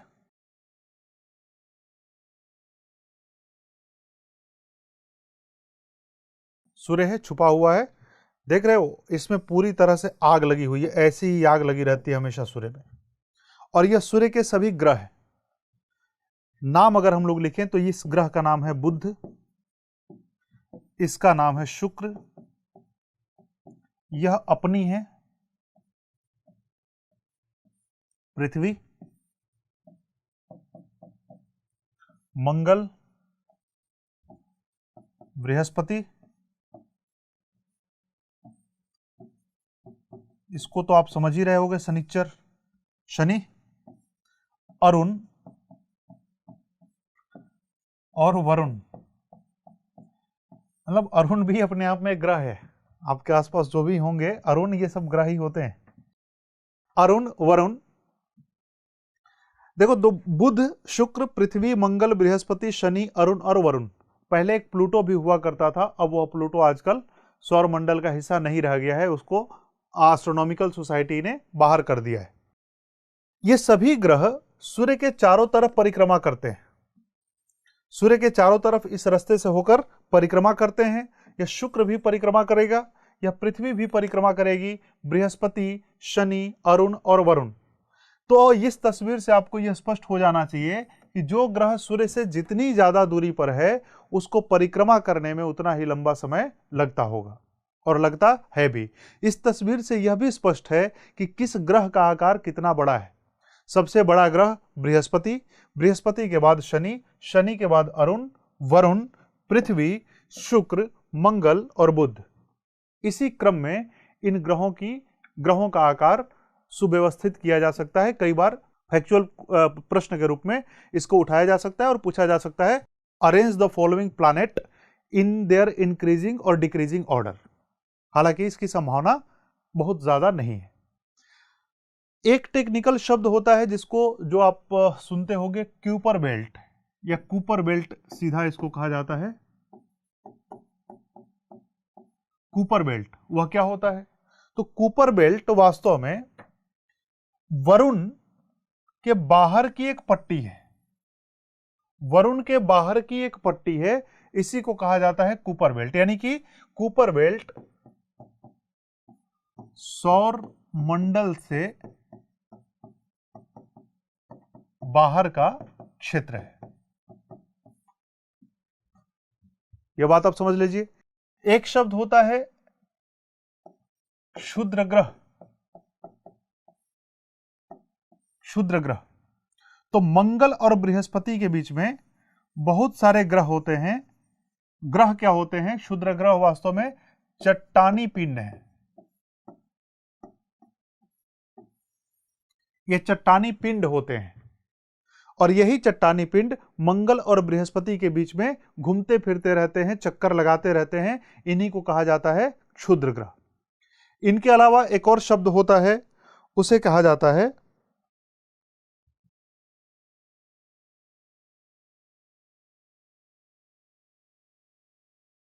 धूमकेतु।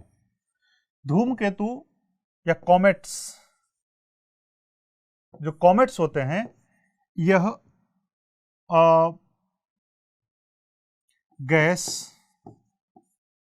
धूल और हिम के बने होते हैं। यह प्रकाशवान होते हैं और सूर्य के प्रभाव क्षेत्र के बाहर, मतलब कि सौर मंडल के प्रभाव क्षेत्र के बाहर ये घूमते फिरते रहते हैं। ये दीप्त होते हैं, प्रदीप्त होते हैं।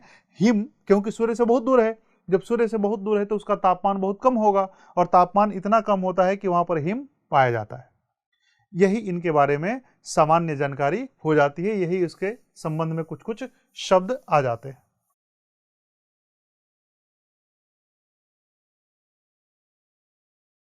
सौरमंडल, फिर इसके बाद हम लोग जब पृथ्वी के बारे में बात करेंगे कि पृथ्वी की उत्पत्ति कैसे हुई, पृथ्वी की संरचना कैसी है, और पृथ्वी के बारे में ज़्यादा डिटेल से अगर हम लोगों को बात करनी होगी तो हम पृथ्वी की आंतरिक संरचना में इस सारी बातों की चर्चा करेंगे। तो पृथ्वी के बारे में डिटेल जानकारी हम लोग पृथ्वी की आंतरिक संरचना में लेंगे। यह सामान्य जानकारी है सौरमंडल के बारे में। तो अभी तक हम लोगों ने जो देखा कि ब्रह्मांड क्या है, ब्रह्मांड की उत्पत्ति कैसे हुई, कौन कौन से सिद्धांत हैं। बिग बैंग सिद्धांत को समझने की कोशिश की गई कि लगभग 15 अरब वर्ष पूर्व एक भयंकर विस्फोट होता है, उसी विस्फोट के कारण सारी चीजें फैल गई हैं और वही ब्रह्मांड की उत्पत्ति का मूल आधार है। उसके बाद हम लोगों ने यह देखा कि नेबुला क्या होता है, निहारिका क्या होती है, आकाश गंगाएं कितने तरह की हो सकती हैं, आकाश गंगाएं क्या होती हैं, हमारा सूर्य किस आकाश गंगा का हिस्सा है, सौरमंडल क्या होता है, तारे क्या होते हैं, नक्षत्र क्या होते हैं, ग्रह क्या होते हैं। ग्रहों में अपना कोई प्रकाश नहीं होता, धूमकेतु और क्षुद्र ग्रहों की भी हम लोगों ने भी चर्चा की। देखिए, ये सब तो कुछ पारंपरिक जानकारियां हैं जो हमारे पास होनी चाहिए इस ब्रह्मांड के बारे में, लेकिन हम जिस एग्जाम के लिए तैयारी कर रहे हैं उस एग्जामिनेशन के लिए रोज प्रतिदिन की खबरों से भी अवगत होना जरूरी है। और तो जरूरी हो जाता है कि जो 2-3 बातें इस समय खबरों में लगातार बनी हुई हैं उनके बारे में भी कुछ हम लोग जान पहचान लें। और उन खबरों में एक खबर हो जाती है गुरुत्वाकर्षण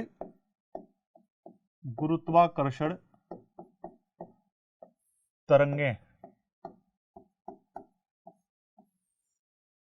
ग्रेविटेशनल वेव।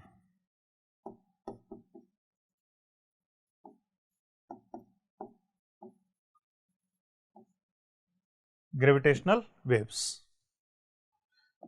देखो, गुरुत्वाकर्षण तरंगें क्या है, लीगो क्या है और इनका महत्व क्या है। 3 बातें हम लोग यहां पर जान लेंगे।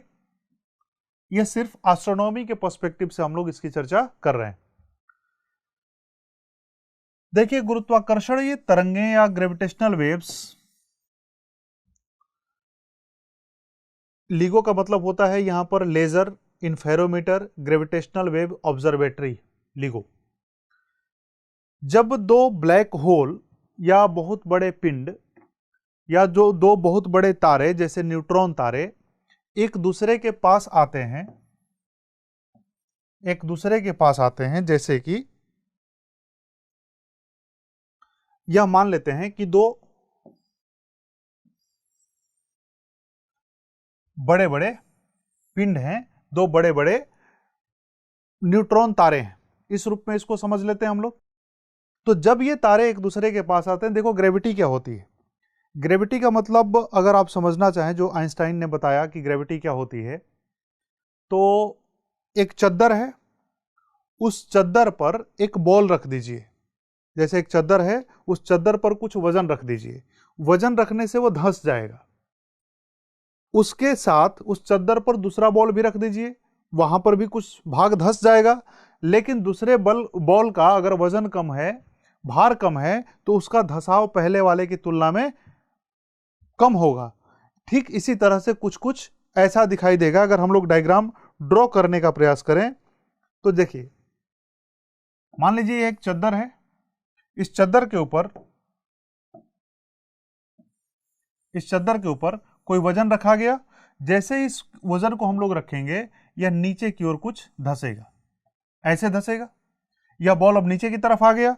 इसके साथ ही हम लोगों ने दूसरा बॉल रख दिया यहां पर, जो छोटा सा है, तो इसका धंसाव भी होगा, लेकिन इसका धंसाव इसकी तुलना में कम होगा। तो फाइनली जो हमें तस्वीर मिलेगी, वह तस्वीर इस रूप में मिलेगी, और यहां पर बॉल रखे हुए हमें मिलेंगे। अब कुछ समय बाद क्या होगा, क्योंकि इधर धसाव ज्यादा है, यह वाला भी इसकी तरफ आने लगेगा। इसी आकर्षण को गुरुत्वाकर्षण कहा जाता है, इसी आकर्षण को ही ग्रेविटी कहा जाता है।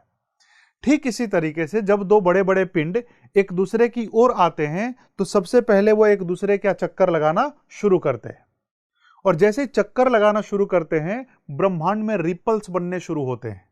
रिपल्स मतलब भंवर बनने शुरू होते हैं। चक्कर लगाते लगाते सपोज करिए कि यह एक पिंड है, यह इस तरफ चक्कर लगा रहा है, दूसरा पिंड है वह इस तरफ चक्कर लगा रहा है।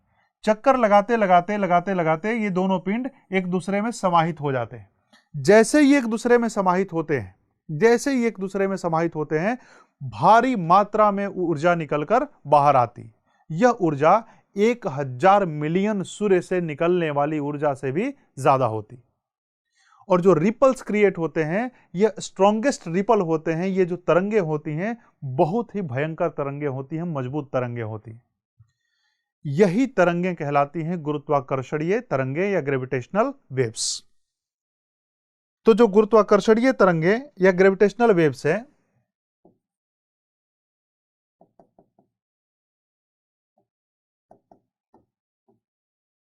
अब आप समझ सकते हैं कि हम बात कर रहे हैं कि ये 1000 मिलियन सूर्य के द्वारा निकाली गई ऊर्जा के बराबर निकलने वाली ऊर्जा के स्रोत से पैदा होने वाली तरंगे। तो इनकी इंटेंसिटी, इनकी ऊर्जा कितनी होगी, इसकी आप कल्पना करके देखिए। अगर ये तरंगे पृथ्वी तक पहुंच भी जाएं, पृथ्वी के आसपास से गुजर भी जाएं, तो पृथ्वी हमेशा हमेशा के लिए बर्बाद हो सकती है, इतनी इंटेंसिटी होती है इनकी। लेकिन क्योंकि यह बिलियन ट्रिलियन लाइट ईयर से दूर दूर से आती हैं, बहुत दूर से आती हैं, आते आते इन तरंगों की इंटेंसिटी इतनी कमजोर हो जाती है कि जनरली तरंगें पकड़ में भी नहीं आती। हमें महसूस ही नहीं होता इन तरंगों के बारे में कि हमें क्रॉस कर रही हैं या नहीं कर रही हैं। एक बात और ध्यान रखिएगा यहां पर कि जो तरंग हमारी पृथ्वी की तरफ आ रही है, यह मान लीजिए अर्थ है, और यहां से कोई तरंग आ रही है इस रूप में, अगर यह तरंग पृथ्वी की ओर आ रही है तो पृथ्वी पर पहुंचने में उसे बहुत समय लगा होगा। पृथ्वी की ओर पहुंचने में उसे बहुत समय लगा होगा। अगर यह ग्रेविटेशनल वेव्स हैं तो पृथ्वी की तरह, पृथ्वी की सरफेस पर पहुंचने में इनको बहुत समय लगेगा, लेकिन ये निकल तो बहुत पहले गई होंगी। इसका और निकलती कब है, जब दो ब्लैक होल टकराते हैं, जो न्यूट्रॉन तारे जब टकराते हैं, यानी कि ये तारे बहुत पहले टकरा गए होंगे। यानी कि हमें पृथ्वी पर जो जानकारी मिल रही है, यह जानकारी वर्तमान की नहीं है, बल्कि यह जानकारी बहुत समय पहले की है। क्यों? क्योंकि अगर मान लो कि मैं इधर से कोई पत्थर फेंकता हूं, तो पत्थर मैंने फेंक दिया और इस पत्थर को बहुत दूर फेंका। उस पत्थर को डेस्टिनेशन तक जाने में 2 मिनट का समय लगता है, तो यानी कि पत्थर मैंने 2 मिनट पहले फेंका था। यह वर्तमान की बात नहीं है कि पत्थर फेंका गया, बल्कि पत्थर 2 मिनट पहले फेंका गया था। ठीक उसी तरीके से यहां ब्लैक होल से निकलने वाली ग्रेविटेशनल वेव जिस समय पृथ्वी पर पहुंच रही हैं, इसका मतलब यह कतई नहीं है कि ग्रेविटेशनल वेव यहां से निकल रही हैं। यह कई लाख साल पहले निकल चुकी हैं, यानी कि ब्लैक होल कई लाख साल पहले एक दूसरे में डिसॉल्व या मर्ज हो चुके हैं। यह बात आप ध्यान रखिएगा। लेकिन इतने दूर से आती हैं कि इनकी इंटेंसिटी एकदम कमजोर हो जाती है, और इतनी कमजोर हो जाती है कि पृथ्वी की सतह को आसानी से पार कर जाती है। इनका कोई ज्यादा प्रभाव, डायरेक्ट इफेक्ट हमारे ऊपर देखने को नहीं मिलता है। लेकिन हैं बड़े काम की ये तरंगे, काम की हैं, इसलिए इन पर काम भी किया जा रहा है, और इस काम को ही कहा जाता है लीगो। काम करने का जो तरीका है वही कहलाता है LIGO. Laser interferometer gravitational wave observatory. LIGO देखो कैसे है, एक डायग्राम बनाने की कोशिश करता हूं, लीगो कैसे काम करता है।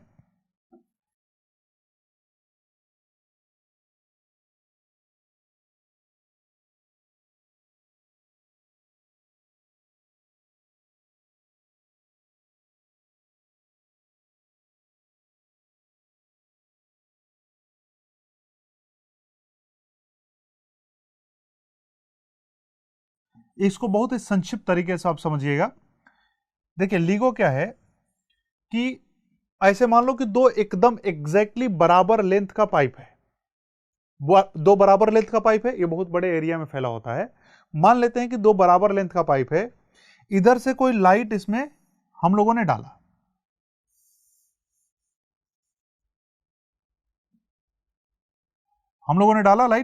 लाइट को इस कोण पर डाला गया कि इसमें उपस्थित जो लेंस है इसने इधर भी इसको ट्रांसमिट किया और इधर भी ट्रांसमिट किया, यानी कि जो लाइट पास हो रहा है आगे चलकर दो पार्ट में डिवाइड हो गया, एक इस तरफ जा रहा है, एक इस तरफ जा रहा है। तो उससे क्या होता है, चूंकि इन दोनों की लेंथ बराबर होती है, तो यह लाइट से निकलने वाली जो तरंगे हैं, ये तरंगे भी एकदम एग्जैक्टली बराबर होती हैं, एकदम बराबर शेप की होती हैं। और दो परपेंडिकुलर तरंगे, इनका प्रभाव कैंसिल आउट होके खत्म हो जाता है, इससे हमें कुछ नहीं मिलता है। तो इससे हम ग्रेविटेशनल वेव कैसे डिटेक्ट करेंगे? डिटेक्ट ऐसे करते हैं कि ऐसे ही लगा रहता है। जब कभी पृथ्वी की सतह पर ग्रेविटेशनल वेव्स आती हैं, इनके द्वारा होकर गुजरती हैं, इस पाइप की लंबाई में प्रोटॉन के मिलियंथ भाग के बराबर भी अगर चेंज आए तो यह डिवाइस इसको डिटेक्ट कर लेता है। यानी कि अगर ग्रेविटेशनल वेव आए, रिपल आए, जैसे ऐसे मान लो कि पानी है, ये पानी पर एक कागज की नाव रखी हुई है और यहां पर किसी ने एक पत्थर फेंका, यहां पर इस जगह पर किसी ने एक पत्थर फेंका, यहां रिपल जनरेट होगा, यहां जाते जाते रिपल एकदम कमजोर हो जाएगा, लेकिन यह कागज को हिला तो सकता ही।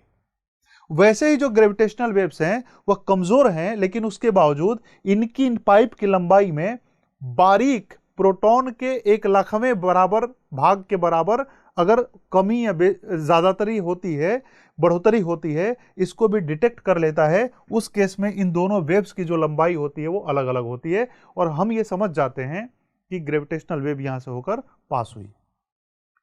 इसी ग्रेविटेशनल वेव्स को डिटेक्ट किया गया 2015 में अमेरिका के LIGO के, और जिन वैज्ञानिकों ने इसको डिटेक्ट किया 2017 का नोबेल प्राइज उनको दिया गया था। 3 वैज्ञानिक थे, तीनों को नोबेल प्राइज दिया गया। इसी बात से अंदाजा आप लगा सकते हैं कि यह कितना महत्वपूर्ण हो जाता है।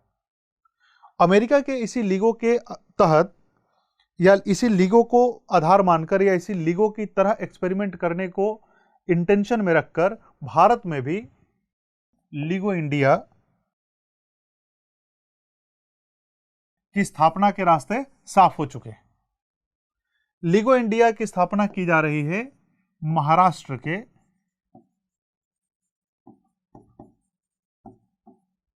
हिंगोली डिस्ट्रिक्ट में।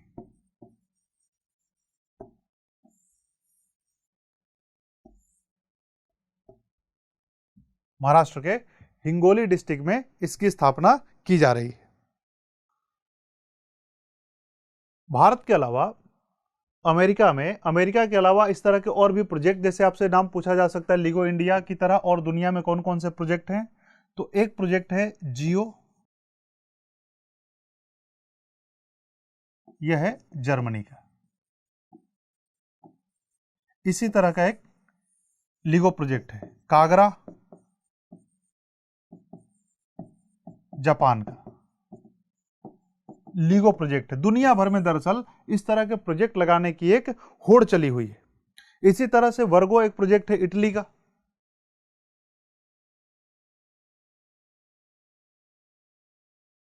वर्गो इटली का प्रोजेक्ट है।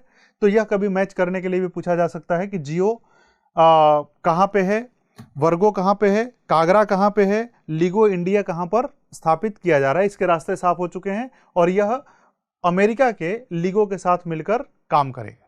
अमेरिका के LIGO के साथ मिलकर यह काम करेगा। इसमें भारत के 2-4 इंस्टीट्यूट को भी शामिल किया गया है। ग्रेविटेशनल वेव्स को अगर हम लोग खोज पाते हैं, ग्रेविटेशनल वेव का ठीक से अध्ययन कर पाते हैं, तो इसके साथ साथ हम लोगों को सहूलियत ये मिल जाएगी कि यूनिवर्स के एक्सप्लोरेशन पर बहुत ज़्यादा मदद मिल सकती है। यूनिवर्स को एक्सप्लोर करने में मदद मिल सकती है। 1915 में आइंस्टाइन ने थ्योरी ऑफ रिलेटिविटी दिया था उस थ्योरी को पुष्ट करने में ये ग्रेविटेशनल तरंगें काफी हद तक सहायक हो सकती हैं। इसके अलावा जो दो तारों के बीच में कोलिजन होता है, टक्कर होती है, उसको भी ठीक से समझने में मदद मिल सकती है। तो ग्रेविटेशनल वेव्स का बहुत बड़ा एक रोल हो जाएगा, बहुत बड़ी एक भूमिका हो सकती है आने वाले समय में। इसीलिए पूरी दुनिया जद्दोजहद में है कि इसको ठीक से समझा जाए। डार्क मैटर, डार्क एनर्जी की चीजों को भी समझा जा सकता है। ये ग्रेविटेशनल वेव्स के फायदे। लिगो के साथ मिलकर काम करने वाले जो संस्थान है भारत के, उनमें से एक है institute of plasma research, inter university centre for astronomy and astrophysics, और तीसरा है Raja Raman centre of advance technology. ये 3 इंस्टीट्यूट मिलकर इसके साथ काम कर रहे हैं। इसको इंडिगो भी कहा जाता है, इंडिया का लिगो भी इसको कहा जाता है। लिगो के बाद जो दूसरी चर्चित बात है वह है न्यूट्रिनो। तो न्यूट्रिनो की अगर संक्षिप्त में हम लोग जानकारी लें तो इनको कहा जाता है घोस्ट पार्टिकल।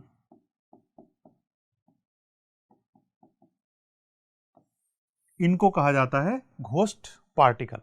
घोस्ट का मतलब भूत, भूतहा पार्टिकल है। भूत का मतलब अगर फिल्मों में देखा होगा आपने कभी, तो फिल्मों में मतलब भूतनाथ वाली फिल्में नहीं, उसमें तो भूत जो अमिताभ बच्चन बने थे वो बड़ा स्मार्ट भूत है। भूत का मतलब हुआ कि सफेद रंग, किसी भी दीवार, किसी भी दरवाजे, किसी भी कमरे से आर पार हो जाना, यही भूत होता है। एग्जैक्टली वही न्यूट्रिनो होता है। न्यूट्रिनो दरअसल अल्ट्रा लेस मास वाले पार्टिकल हैं।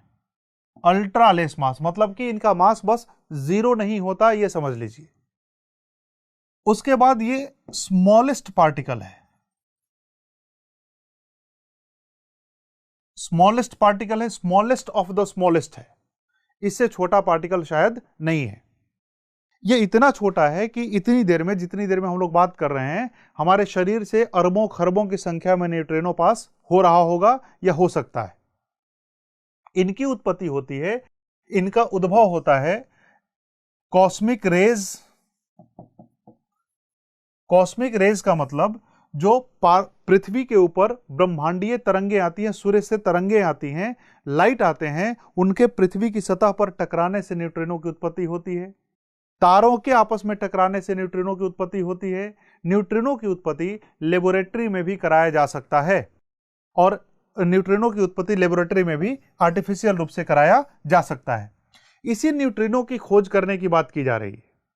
इनको खोजना ग्रेविटेशनल वेव्स के अध्ययन से भी मुश्किल काम है, और इनके लिए निरंतर प्रयास किए जा रहे हैं। इनको क्यों किया जा रहा है, इनका प्रयास क्यों किया जा रहा है? इनका अगर प्रयास हम लोग कर लेते हैं और न्यूट्रिनो को खोज पाने में सक्षम हो पाते हैं, तो ये इतने सूक्ष्म हैं कि किसी भी बॉडी के पार्ट से ये अंदर बाहर हो सकते हैं। अगर न्यूट्रिनो को खोज लिया जाएगा तो ये पृथ्वी के आंतरिक भाग को छेद कर बाहर की ओर निकल सकते हैं। यानी कि पृथ्वी की आंतरिक संरचना की जानकारी भी न्यूट्रिनो से हमें मिल सकती है, जो कि अदरवाइज संभव नहीं है। यही नहीं, ये न्यूट्रिनो जो होते हैं, जैसे एक्सरे हम लोग करवाते हैं बॉडी के अंदर के पार्ट की तस्वीर लेने के लिए। अगर कुछ टूट फूट जाता है तो उसको ठीक से जानने के लिए डॉक्टर एक्सरे करता है। लेकिन अगर आप बार बार एक्सरे करवाएंगे, बार बार आप एक्सरे की तरफ जाएंगे, तो एक्सरे से निकलने वाली जो किरणें हैं बड़ी हानिकारक होने के कारण शरीर को क्षतिग्रस्त कर सकती हैं। अगर न्यूट्रिनो से हम लोग एक्सरे लेते हैं या न्यूट्रिनो से इस तरह की तस्वीरें लेते हैं तो उतना हानिकारक नहीं होगा। इस रूप में भी न्यूट्रिनो कम्युनिकेशन में भी काफी हद तक मदद कर सकता है। यानी कि न्यूट्रिनो के माध्यम से हम संदेश भी पहुंचा सकते हैं। भाई, जब तक प्रकाश के बारे में ठीक से जानकारी नहीं थी तब संचार का साधन कुछ और था। अब लाइट ऑप्टिक्स आ गया, फाइबर ऑप्टिक्स आ गए, तो ये तरह तरह के जो अनुसंधान हैं, हम लोग फास्ट कम्युनिकेशन की तरफ जैसे जैसे जाने की कोशिश करेंगे, वो वैसे ही न्यूट्रिनो का महत्व भी धीरे धीरे बढ़ता चला जाएगा। ये घोस्ट पार्टिकल सच में ही घोस्ट पार्टिकल होते हैं। अब टेक्निकलिटी में जाएंगे तो ताऊ, मियो और प्रोटॉन की तरह ये न्यूट्रिनो अलग अलग हो सकते हैं, लेकिन हम लोग उतना डिटेल में यहां पर अध्ययन नहीं करेंगे। इनकी बस इतनी सी बात। इस न्यूट्रिनो को डिटेक्ट करने के लिए, भारत में इंडिया बेस्ड न्यूट्रिनो ऑब्जर्वेटरी की स्थापना की जा रही है। INO कहा जाता है, इंडिया बेस्ड न्यूट्रिनो ऑब्जर्वेटरी। इसकी स्थापना की जा रही है बोदी वेस्ट हिल, बोदी वेस्ट पहाड़ी पर इसकी स्थापना की जा रही है। ये इंपॉर्टेंट हो जाता है एग्जामिनेशन पॉइंट ऑफ व्यू से। यह देखो कहां पे है, यह केरल और तमिलनाडु के बॉर्डर पर है, केरल और तमिलनाडु के बॉर्डर पर है। यहां पर इसकी स्थापना क्यों की जा रही है? क्योंकि अभी हम लोगों ने बात की कि न्यूट्रिनो घोस्ट पार्टिकल है, इसको पकड़ा नहीं जा सकता है, और इसको अगर पकड़ना है तो बहुत ही शांत जगह चाहिए जहां पर रत्ती भर का भी डिस्टर्बेंस ना हो। इनके लिए सबसे बेस्ट सतह जो होती है वो ट्रांसपेरेंट सतह हो सकती है, पानी हो सकता है। और अंटार्कटिका में इसी तरह की एक ऑब्जर्वेटरी की स्थापना की भी गई है जहां पर न्यूट्रिनो पर आधारित अध्ययन लगातार किया जा रहा है। लेकिन भारत में बोदी वेस्ट पहाड़ी को चुना गया है, वहां पर एक गड्ढा बनाया जाएगा और उस गड्ढे के अंदर इस ऑब्जर्वेटरी को लगाया जाएगा। क्यों लगाया जाएगा? क्योंकि बोदी वेस्ट हिल अगर आप देख रहे हैं तो इस जगह पर है जहां पर भूकंप आने का खतरा, भूकंप की संभावना मिनिमम होती है, बहुत कम होती है, नहीं होती है। बोदी वेस्ट पहाड़ी बहुत ही कठोर चट्टान से मिलकर बनी है।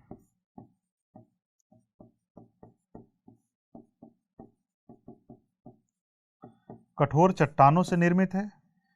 और यह चट्टान कौन सी है भी महत्वपूर्ण हो जाता है, चारकोनाइट।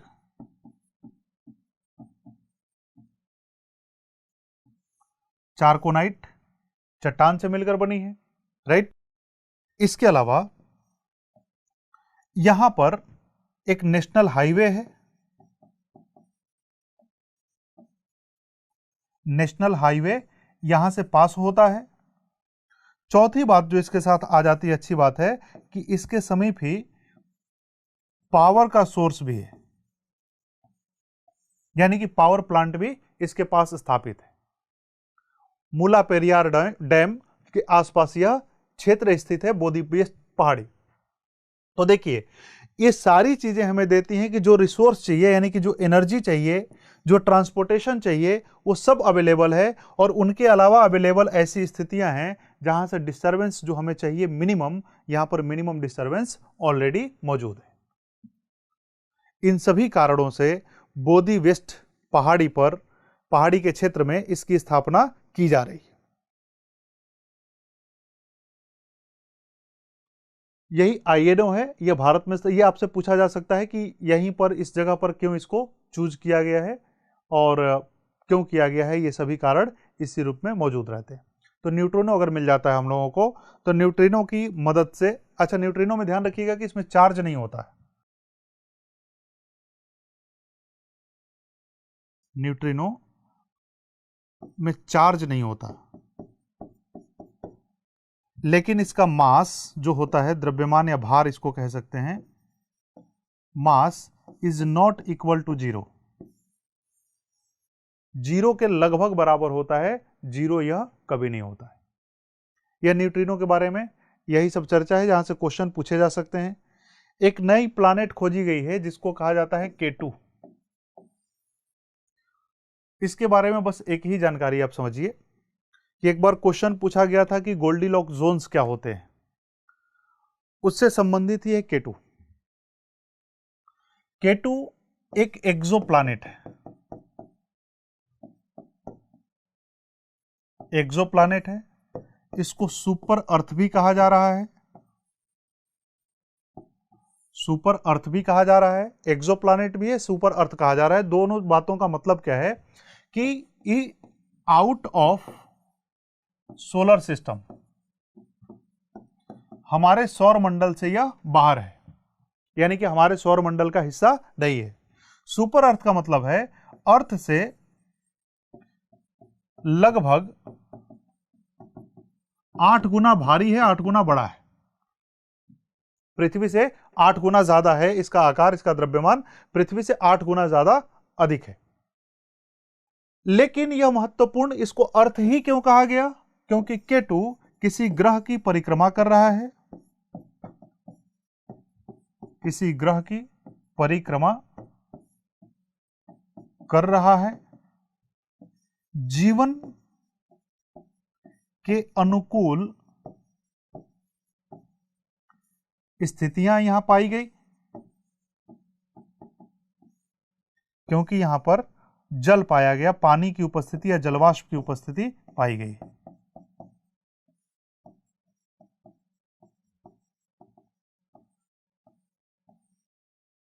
जो क्वेश्चन पूछा गया था गोल्डीलॉक जोन्स के बारे में, वही पूछा गया था गोल्डीलॉक जोन्स क्या होते हैं। तो गोल्डीलॉक जोन्स वह एरिया होता है जहां पर पानी अपने द्रव अवस्था में पाया जाता है।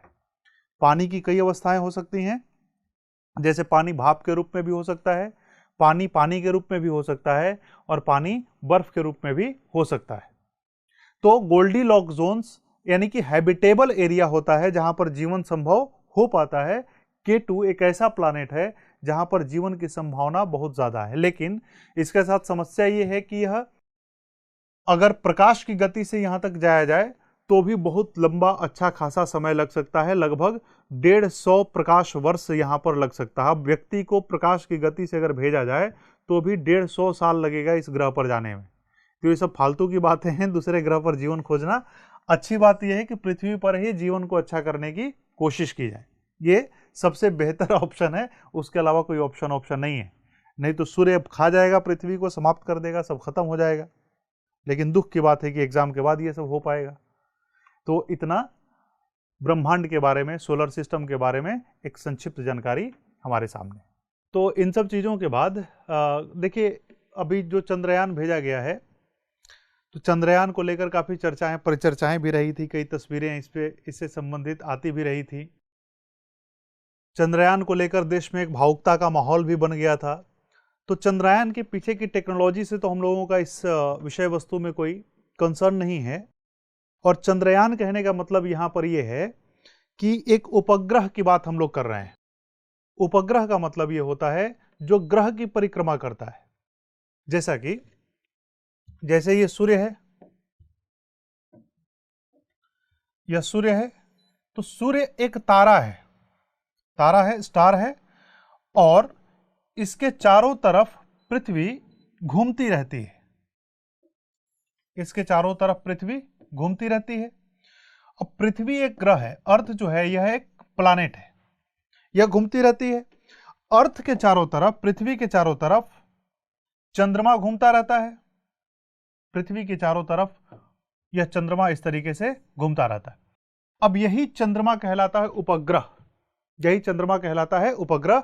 हम लोगों ने अभी इसी अर्थ से इस चंद्रमा की ओर एक सैटेलाइट भेजने का काम किया है, चंद्रयान 2 के रूप में इसको वहां पर स्थापित करने की कोशिश की गई है। देखिए, जिस रास्ते पर पृथ्वी सूर्य के चारों तरफ घूमती है और सूर्य का परिक्रमा करती है, उसे कहा जाता है ऑर्बिट ऑफ द अर्थ। इसी तरीके से चंद्रमा भी, मून भी, ये पृथ्वी के चारों तरफ घूमता रहता है। सूर्य भी इसी तरीके से चारों तरफ घूमता रहता है। सभी एक दूसरे की सापेक्ष गतिशील अवस्था में रहते हैं। यहां पर 2-3 सवाल है कि चंद्रयान 2 या चंद्रयान 1 या मंगलयान, ये सब क्यों भेजे जाते हैं आखिर? सवाल नंबर 1। सवाल नंबर 2, जो कि मेजर कंसर्न का विषय वस्तु है यहां पर, वह यह है कि चंद्रमा का निर्माण कैसे हुआ। चंद्रमा का निर्माण कैसे हुआ? चंद्रमा का निर्माण इसलिए भी महत्वपूर्ण हो जाता है क्योंकि अभी चंद्रमा को लेकर तमाम तरीके की जो गतिविधियां हैं, तो यहां से सवाल पूछे जाने की गुंजाइश भी ठीक ठाक हो जाती है। अदरवाइज चंद्रमा की उत्पत्ति, चंद्रमा का निर्माण या विभिन्न पिंडों का निर्माण, इस तरह से कभी कोई प्रश्न पूछा तो नहीं गया है, लेकिन चंद्रमा के निर्माण को लेकर भी विवाद रहा है, उसी तरह से जैसे ब्रह्मांड और पृथ्वी की उत्पत्ति का विवाद भी हमेशा से रहा है। चंद्रमा की उत्पत्ति कैसे हुई, इस बात को लेकर कई मत हैं। जैसे एक कहता है कि चंद्रमा का निर्माण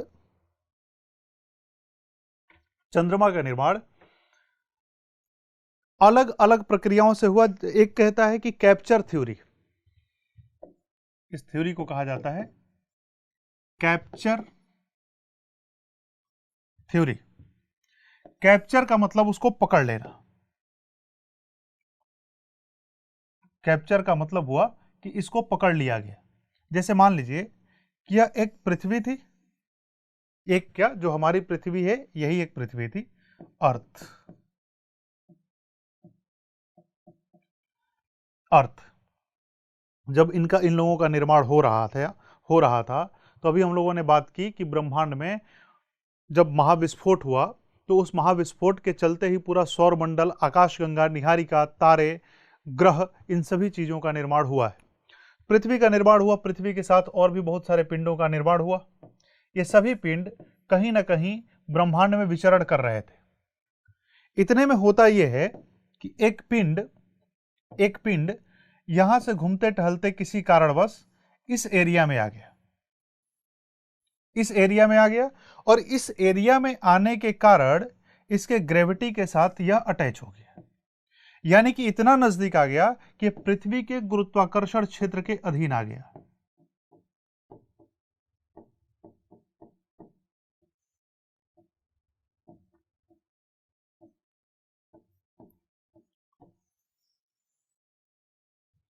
गुरुत्वाकर्षण के अधीन आ गया। जब पृथ्वी के गुरुत्वाकर्षण के अधीन आ गया, यानी कि उसके प्रभाव में आ गया, तब पृथ्वी ने फिर से इसको वापस जाने नहीं दिया। यानी कि कोई आसपास दूसरा ऐसा पिंड नहीं था जिसका प्रभाव पृथ्वी के जिसके गुरुत्वाकर्षण का प्रभाव पृथ्वी के गुरुत्वाकर्षण के प्रभाव से ज्यादा हो। जैसे इसको इस रूप में आप समझिए कि मान लीजिए मैंने इस पेन को पकड़ लिया, इस हाथ से इस पेन को मैंने पकड़ लिया है। अब यह पेन तब तक कोई दूसरा नहीं ले सकता है जब तक कि उसके द्वारा लगाई गई ताकत मेरी ताकत से ज्यादा ना हो। यानी कि दूसरा कोई पिंड अगर इसको लेना चाहे तो पहली शर्त तो यह होगी कि उस पिंड का आकार या द्रव्यमान इतना अधिक हो कि उसकी ग्रेविटी पृथ्वी की ग्रेविटी से ज्यादा हो और यह चंद्रमा को ले ले। इसे कहते हैं कैप्चर थ्योरी। तो कैप्चर थ्योरी क्या है?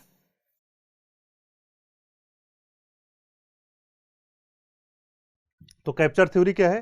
कैप्चर थ्योरी यह कह रहा है कि एक पिंड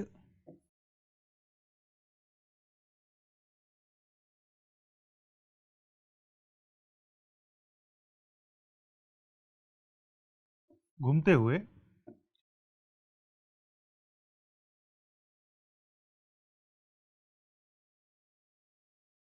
पृथ्वी के गुरुत्वाकर्षण क्षेत्र में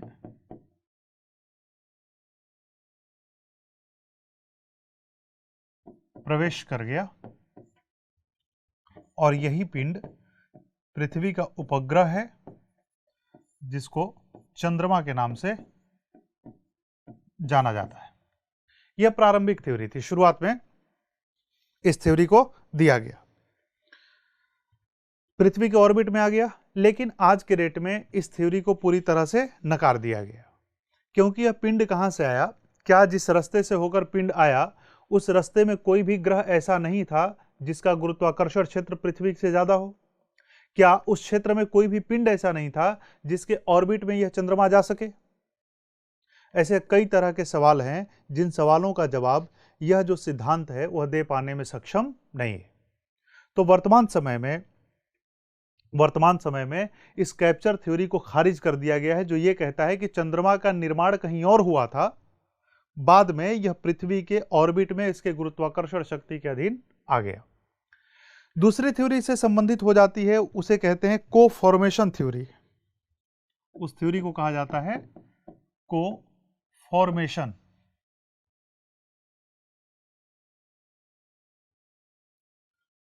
को फॉर्मेशन थ्योरी।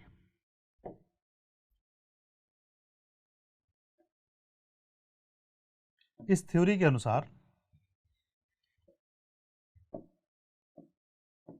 पृथ्वी एवं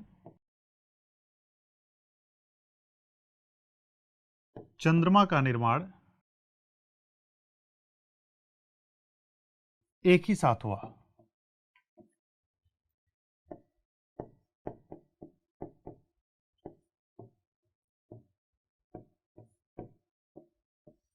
एक ही साथ हुआ। यह सिद्धांत कहता है कि पृथ्वी एवं चंद्रमा का निर्माण एक ही साथ हुआ। एक ही साथ होने का मतलब यह होता है कि इनकी उम्र भी बराबर होनी चाहिए और इनकी संरचना भी एक जैसी होनी चाहिए, कायदे से होनी चाहिए। यह कैसे हुआ, यह एक्सप्लेन करते समय, इस सिद्धांत की व्याख्या करते समय यह बताता है कि वास्तव में जो अभी हम लोगों ने बात भी की कि अगर सोलर सिस्टम के ग्रहों को उनके आकार के अनुसार व्यवस्थित किया जाए तो मंगल ग्रह छोटा है किससे? मार्स जो है यह छोटा है पृथ्वी से,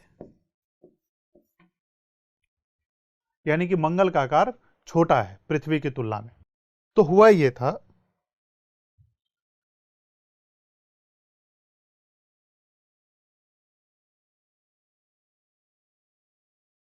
मंगल ग्रह के आकार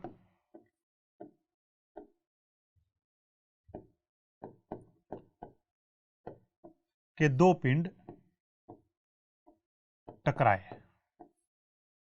मान लो यह टकराया, यह टकराया। इस बात को मानने में कोई ऐतराज नहीं होना चाहिए। इसको मान लेते हैं, नाम दे देते हैं ए और नाम दे देते हैं बी। इसलिए ऐतराज नहीं है कि ब्रह्मांड की उत्पत्ति का मूल सिद्धांत जो बिग बैंग है वही इस बात से पूरी तरह से पूर्णतः सहमत है। उसकी सहमति इस बात को लेकर है कि जब ब्रह्मांड का निर्माण हुआ, सभी पदार्थ जब धीरे धीरे ठंडे होते चले गए तो उनका घनत्व तो बढ़ता चला गया, वो सघन होते चले गए। और सघनता के कारण जैसे जैसे उनमें गुरुत्वाकर्षण शक्तियां आनी शुरू हुई, वैसे वैसे वे दूसरे को कैप्चर या तो करने लगे या अपने से बड़े की ओर अट्रैक्ट होने लगे। इसमें कोई दिक्कत नहीं है।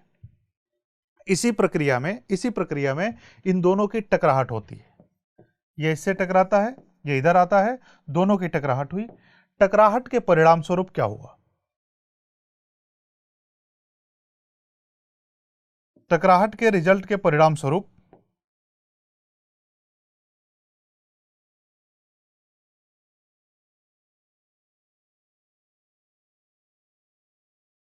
इस तरह की चीजें निकल के आई, यानी कि दो पिंड बने और दोनों पिंडों में से एक पिंड ऐसा था जिनका आकार इन दोनों से ज्यादा था, वह अर्थ बनी, और एक पिंड ऐसा था जिनका साइज इन दोनों से छोटा था, यह चंद्रमा बना। और क्योंकि पृथ्वी का आकार बड़ा है, पृथ्वी का गुरुत्वाकर्षण बड़ा है, पृथ्वी का मास ज्यादा है, इसलिए इसके ग्रेविटी के कारण यह चंद्रमा इस पृथ्वी की परिक्रमा करने लगा। लेकिन सवाल यहां पर यह उठता है कि अगर दोनों पिंडों के टकराने से, भाई एक गोल आकार का पिंड ले लीजिए, दूसरी तरफ भी मिट्टी का ले लीजिए, उन दोनों को एक दूसरे की तरफ फेंकिए। फेंकने से क्या होगा कि कुछ मिट्टी पहली वाली मिट्टी पर चिपक जाएगा, उसका आकार बढ़ जाएगा, और दूसरी वाली का कुछ मिट्टी हट जाने के कारण उसका आकार घट जाएगा। इसमें कोई बड़ी बात नहीं है। लेकिन सवाल यहां पर यह है कि जब दोनों पिंडों का निर्माण, यानी कि पृथ्वी और चंद्रमा का निर्माण दो अलग अलग पिंडों के एक साथ टकराने से हुआ है, तो फिर पृथ्वी की प्रॉपर्टी हूबहू चंद्रमा की होनी चाहिए। यानी कि पृथ्वी के फॉर्मिंग मटेरियल या निर्माणक पदार्थ या बिल्डिंग मटेरियल में जो जो तत्व पाए जाते हैं, जिस अनुपात में पाए जाते हैं, अमूमन उसी अनुपात में चंद्रमा में भी पाए जाने चाहिए। जबकि ऐसा है नहीं। होना क्या चाहिए? ऐसे में पृथ्वी एवं चंद्रमा की संरचना में समानता होनी चाहिए।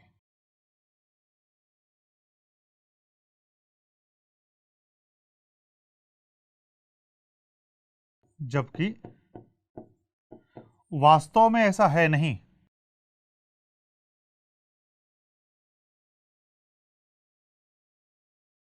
वास्तव में ऐसा नहीं है। तो वास्तव में क्या है? वास्तव में संजय दत्त है। वास्तव में कहने का मतलब यहां पर यह है कि पृथ्वी का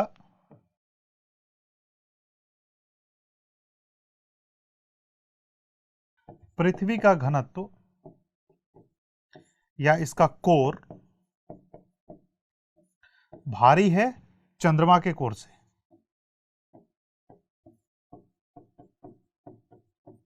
यानी कि पृथ्वी का घनत्व ज्यादा है चंद्रमा से। जब दोनों एक ही प्रक्रिया से बने हैं, जब दोनों एक ही तरह के दो पिंडों के टकराने से बने हैं, तो जो विशेषता पृथ्वी की होनी चाहिए वो चंद्रमा में मिलनी चाहिए। लेकिन जबकि वास्तव में ऐसा देखा गया कि पृथ्वी के कोर का घनत्व ज्यादा है, पृथ्वी का कोर ज्यादा भारी है बनिस्पत की चंद्रमा के। तो यह थ्योरी भी खारिज की जा चुकी है और ऐसा ही होना भी चाहिए।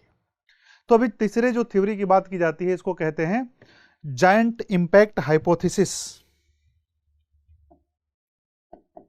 Giant impact hypothesis. हाइपोथेसिस का मतलब हो जाता है परिकल्पना। तो जायंट इंपैक्ट हाइपोथेसिस के अनुसार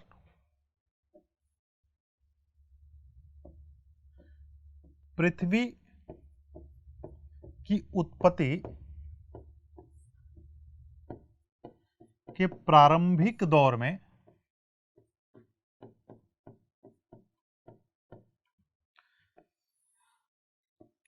एक पिंड टकराया।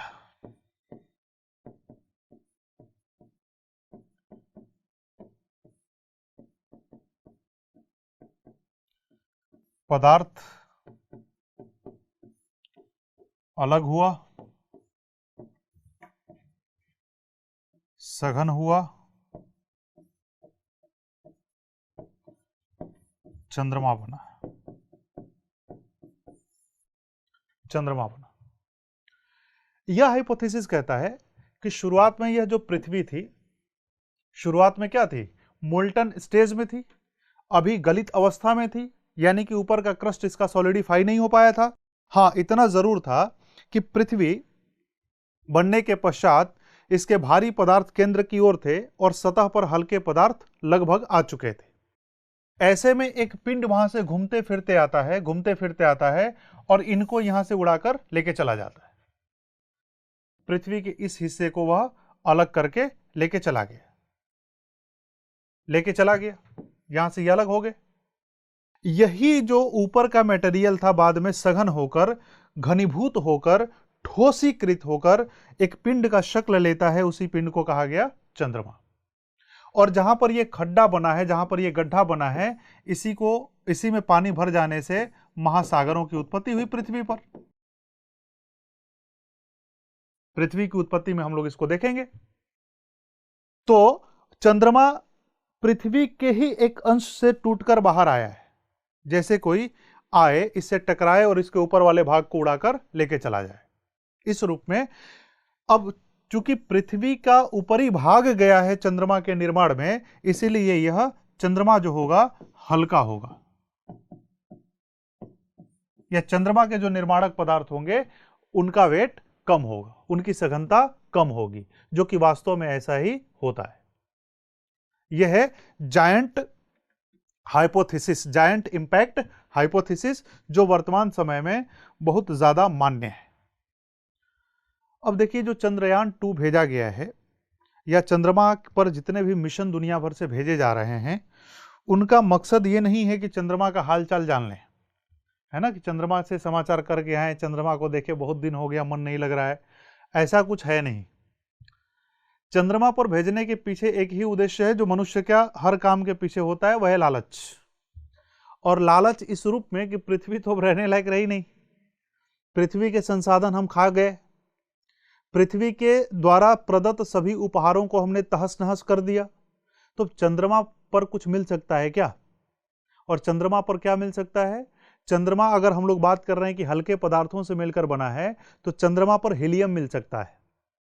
और अगर चंद्रमा पर एक झोला हीलियम मिल गया, एक बैग हीलियम मिल गया, और भारत उसको उठाकर लेके आने में सक्षम हो गया, तो भारत के 2-4-5 साल की एनर्जी की समस्या ही खत्म हो जाएगी, बिजली की समस्या ही खत्म हो जाएगी। हीलियम इतना बहुमूल्य तत्व साबित हो सकता है ऊर्जा के उत्पादन में, विद्युत के उत्पादन में। तो वहां पर भेजा गया है चंद्रयान। चंद्रयान के जो लैंडर थे ये जाकर स्टडी करने वाले हैं कि यह किस तरीके से चंद्रमा का निर्माण हुआ है, इसकी सतह कैसी है, इसके वायुमंडल अगर हैं तो कैसे हैं, इस पर कहाँ गड्ढा मिलता है, ये इस पर कहाँ, जैसे मित्रा क्रेटर का नाम आपने सुना होगा, तो कहाँ पर क्रेटर मिलता है, कहाँ पर पहाड़ मिलता है। इन क्रेटर से, इन पहाड़ से बहुत सारी जानकारी चंद्रमा के बारे में हमें मिल जाएगी। और जब मिल जाएगी तो एक तो चंद्रमा की उत्पत्ति या चंद्रमा की संरचना को समझने में मदद मिलेगी, और दूसरा हमारे लिए बिना अतिरिक्त प्रयास के या बिना अतिरिक्त मार काट के बहुत अधिक संसाधन प्राप्त हो सकते हैं। और आने वाला समय या हमेशा इतिहास गवाह है इस बात का कि हमेशा पृथ्वी पर जो लड़ाइयां हुई हैं, झगड़े हुए हैं, वह केवल और केवल संसाधनों के लिए ही हुए हैं। तो भारत, इतनी गरीबी अगर है भारत में, तो इसके बावजूद सभी चीजों को पीछे छोड़कर अंतरिक्ष युद्ध में लगा हुआ है। स्पेस वार हो रहा है इस समय, आगे निकलने की होड़ हो रही है, हर जगह जाने का प्रयास कर रहा है, ताकि जिससे अगर हम ध्रुवीय संसाधनों को या ध्रुवीय क्षेत्रों को का दोहन करने में उतने कंपटीटर या कंपटीशन पैदा नहीं कर पाए, हम अंतरिक्ष में यह मौका चुकना नहीं चाहते। यही कारण है कि भारत अपने स्पेस प्रोग्राम पर इतना ज्यादा खर्च कर भी रहा है। तो चंद्रयान भेजा गया, मंगलयान इसी तरह से भेजा गया क्योंकि संभावना थी कि मंगल पर जीवन हो सकता है। अभी इसकी पुष्टि करना बाकी है कि हो सकता है या नहीं हो सकता है। यही नहीं, विज्ञान इतना ज्यादा आगे चला गया है कि रोसेटा भेजा गया। रोसेटा क्या है? तो यूरोपियन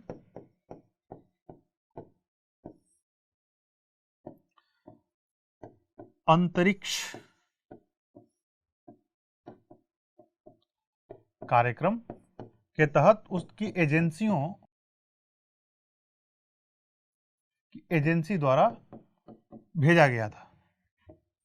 और क्यों भेजा गया था, यह बड़ा अद्भुत है अपने आप में। यह भेजा क्यों गया था? तो यह भेजा गया था धूमकेतु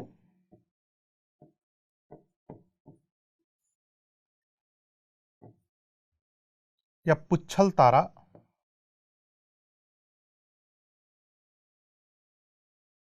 या क्षुद्र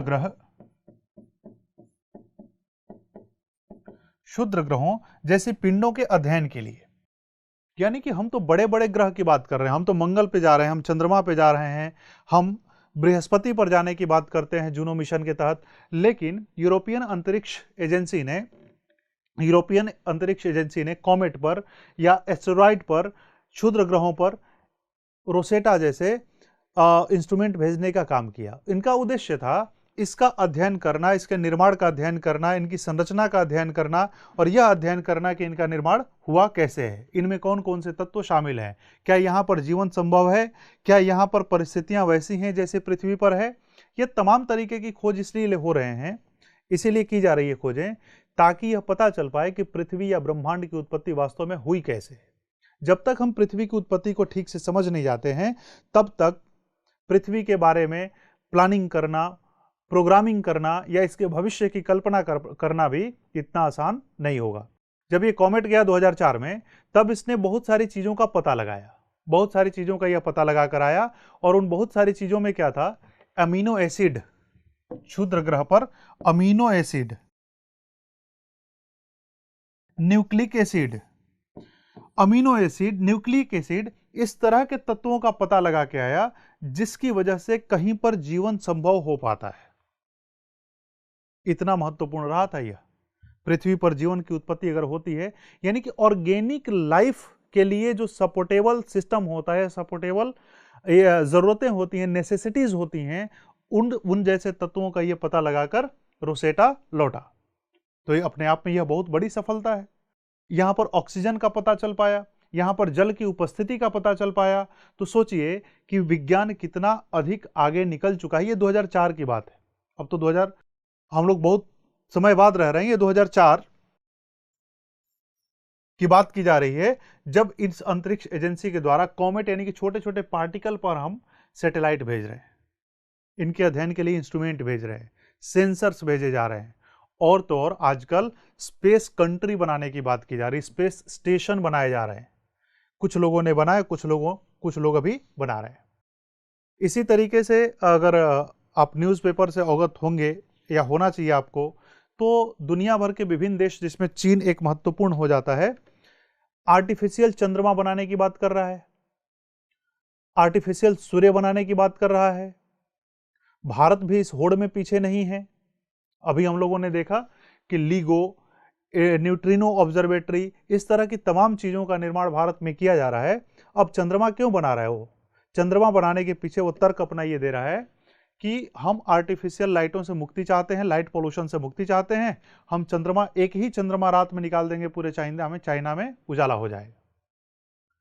हम अपना सूर्य खुद बनाएंगे ताकि उससे हम कंट्रोल्ड वे में जो चाहे रिएक्शन करवा सकते हैं, जो चाहे प्रकाश संश्लेषण की प्रक्रिया करवा सकते हैं। यानी कि वैज्ञानिक या तकनीकी इन्वॉल्वमेंट के साथ उसमें घुसकर हम उन चीजों को प्राप्त करना चाहते हैं जो शायद प्रकृति में अभी तक मौजूद नहीं है। तो इस तरीके से यह ब्रह्मांड के अंतर्गत आकाश गंगाएं, आकाश गंगाओं के अंतर्गत सौरमंडल, सौरमंडल के अंतर्गत विभिन्न ग्रह के उपग्रह और ग्रह के अलावा ये धूमकेतु, पूछल तारा, क्षुद्र ग्रह इत्यादि के अध्ययन में भी मनुष्य अत्यधिक रुचि लेता रहा है। तो मुझे लगता है कि एग्जामिनेशन पॉइंट ऑफ व्यू से अगर इतनी सारी चीजों को हम लोग समेट लें तो यह पर्याप्त है और यह इससे बाहर प्रश्न जाने की कोई गुंजाइश नहीं बचती। कुछ प्रश्नों की अगर हम लोग बात करें तो जो प्रीवियस ईयर के प्रश्न हैं वो इस रूप में पूछे गए। वैज्ञानिक निम्नलिखित में से किस या किन परिघटनाओं को ब्रह्मांड के निरंतर विस्तारण के साक्ष्य के रूप में उद्धृत करते हैं? पहला, अंतरिक्ष में सूक्ष्म तरंगों की उपस्थिति का पता चलना। दूसरा, अंतरिक्ष में रेड शिफ्ट परिघटना का अवलोकन। तीसरा, अंतरिक्ष में क्षुद्र ग्रहों की गति। चौथा, अंतरिक्ष में सुपरनोवा विस्फोटों का होना। निम्नलिखित कूटों के आधार पर सही उत्तर चुनिए। ए 1 और 2, बी केवल 2, सी 1, 3 और 4 और डी उपर्युक्त में से कोई भी साक्ष्य के रूप में उद्धृत नहीं किया जा सकता। इसका सही ऑप्शन होगा ए 1 और 2। दूसरा जो प्रश्न पूछा गया है वह यह है कि क्षुद्र ग्रहों तथा धूमकेतु के बीच क्या अंतर होता है? पहला, क्षुद्र ग्रह लघु चट्टानी ग्राहिकाएं हैं, जबकि धूमकेतु हिमशितित गैसों से निर्मित होते हैं जिन्हें चट्टानी और धातु पदार्थ आपस में बांधे रखते हैं। दूसरा, क्षुद्र ग्रह अधिकांशतः बृहस्पति और मंगल के परिक्रमा पथों के बीच में पाए जाते हैं, जबकि धूमकेतु अधिकांशतः शुक्र और बुध के बीच पाए जाते हैं। तीसरा, धूमकेतु गोचर दीप्तिमान पुच्छ दर्शाते हैं, जबकि क्षुद्र ग्रह यह नहीं दर्शाते। ऑप्शन ए 1 और 2, ऑप्शन बी 1 और 3, सी केवल 3 और डी 1, 2 और 3। सही उत्तर होगा इसका 1 और 3। जो संभावित प्रश्न यहां से बन सकते हैं, जो आने वाले समय में आपसे पूछा जा सकता है, वे प्रश्न इस रूप में हो सकते हैं। बोधी पश्चिमी पहाड़ी का चयन न्यूट्रिनो वेधशाला के लिए किया गया है। इसके संभावित कारण हैं: यह चारकोनाइट चट्टान से निर्मित है, यह भूकंप जैसी आपदाओं से अधिक सुरक्षित है, यह तिरोदा विद्युत संयंत्र के निकट स्थित है, यहां पहले से आवश्यक अवसंरचना निर्मित है। सही विकल्पों का चयन कीजिए। केवल 2 सही है, बी केवल 1, 2 और 3 सही है, सी केवल 1 और 2 सही है, डी सभी सही है। इसमें केवल 1 और 2 ही सही है, तीसरा और चौथा गलत है। यह सच है कि वहां पर पावर प्लांट है, लेकिन यह तिरोदा पावर प्लांट नहीं है। दूसरा प्रश्न जो हो सकता है वो ये हो सकता है कि गुरुत्वाकर्षण तरंगों से संबंधित निम्न कथनों पर विचार कीजिए। ये विद्युत चुंबकीय तरंगें होती हैं। दूसरा, इनसे ब्रह्मांडीय विस्तार के अध्ययन में सहायता मिलेगी। तीसरा, डार्क मैटर को समझने में ये तरंगें सहायक होती हैं। ऑप्शन ए केवल 2 सही है, बी 1 और 2 सही है, सी 2 और 3 सही है, डी सभी सही है। तो इस प्रश्न के उत्तर में 2 और 3 सही है। Thank you.